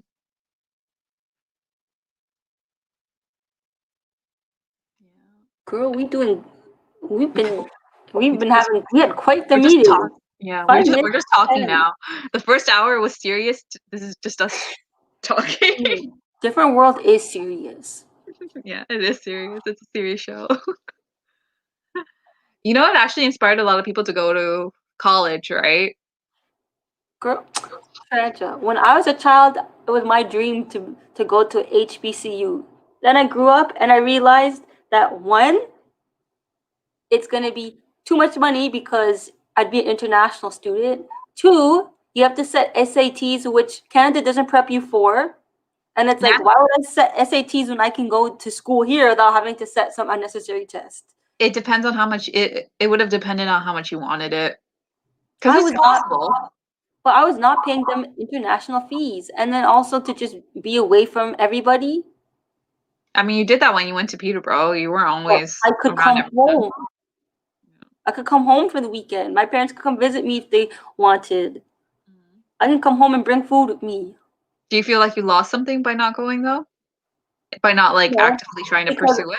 I wouldn't be accepted because I'm too racially ambiguous. Do you Mixed. do you know that for certain though? Because I I feel know like certain because what's her name? Shannon Boodram, she went to HBCU and she had a hard time. I'm just Googling who Shannon Boodram is. From These Girls Are Wild with Andrea Lewis, and then she also has her own YouTube and she's a sexologist now. Oh, I know who you're talking about. Yeah. Yeah. The real Lonnie Love from The Real got in trouble for saying she's not black. Or And then, not for saying she's and white. then she For went saying on the she's show white. and rectified it. But isn't she well Her she's like mother's she's half black, half white, and her father is Indian, Guyanese right? Indian. Mm. Maybe don't walk into a situation assuming that they're not gonna accept you though. You don't know how like these spaces could be open minded though, right? And, I've lived my life. I know if I have a certain experience here, I know for sure that I'd have a worse experience in the States putting myself in an all black college. I'm just trying to think. Like High school was good. My relationship with you was good in high school, but like my relationship in high school was not. with the other people in your community that was in high school with you. Yeah. Because I know one person you told me that like would give you snarky comments about how you looked, which is like Chloe. But I totally forgot about her, to be honest. But yeah, but it do was you? more than just her. It would always be like people telling me, "Oh, you're you're Indian, you're Trinidadian Indian." I'm like, no, I'm not. My parents aren't from Trinidad. But do you think that you would find that same attitude at a university level though? Because you would assume that. Definitely. People who graduate from university are still immature. I'm just like, because with university you People would. in their 50s and are still act that way. Mhm. I'm sad that like you feel that you can't enter a certain space of people who are from your community because you know that they're going to act a certain ways toward you. Yeah, even in high school, I wouldn't go down the black hallway because it was always like an issue. I didn't join Afro Caribbean club because I didn't feel comfortable with those people. It's like I wasn't black enough, I wasn't brown enough.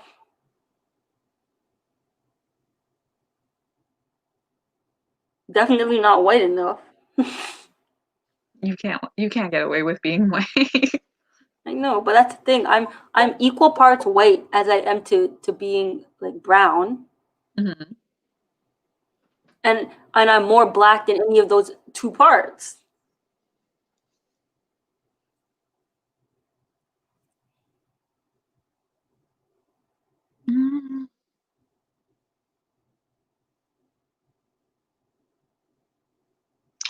So would you actively seek out those type of spaces now, having this negative experience prior to, like, let's say you had the opportunity to join like an Afro-Caribbean club now as an adult, would you? And knowing that it's filled with other adults. I don't know. Maybe not. Because our experiences are different. Like the thing is, all like a lot of my closest friends, we're all like Caribbean. Okay, bye Divvy. Bye, Divvy. Greg says bye Divvy.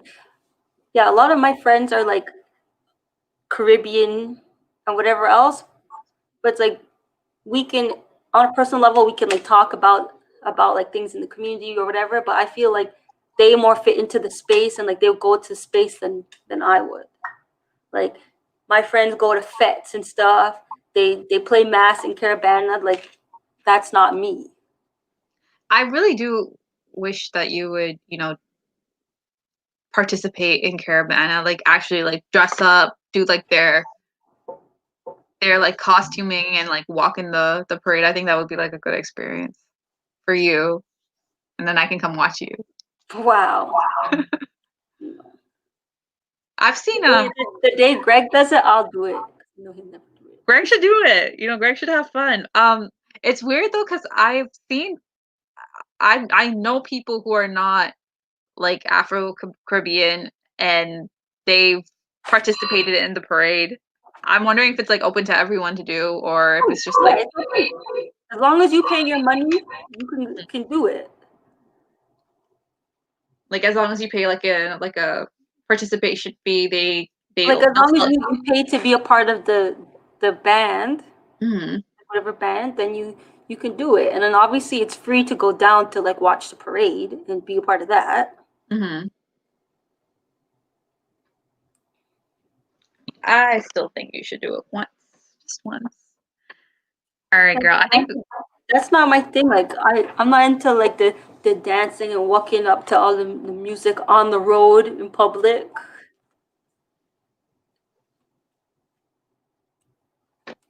To each his own. My mother raised me better than that. She don't even want me to be wearing certain things, much less to be wearing a bra and panty on the street, dancing up with sparkly. People. It's sparkly. Yes, and having people's son and people's man dancing up on you. All right, girl. I think we need to wrap this up. Yes. Okay, people. We'll see you on September 13th. Don't forget, we are reading Soulway. It's an easy read, so you can read it like day off. I want Greg to read it. I want Greg to read it, and then I want him to be like the third panelist on here. Greg, I'm going to have story time with you and read you Soulway. Okay. All right. Thanks everyone for joining. Thank you for showing up for our first book discussion. I know our second hour we just pretty much like rambled throughout the most of it, but thank you for sticking around. Yeah, I hope you guys enjoyed it too. Thank you for the support. Thanks for supporting us. Thanks for tuning in. Continue to support us. Also, link in the description. Go follow Sharanja at her Bookstagram, which is BooksBounty28. And you probably already follow me, but if you don't, I'm also down there. So, peace. All right, peace. Good night. Bye. Bye.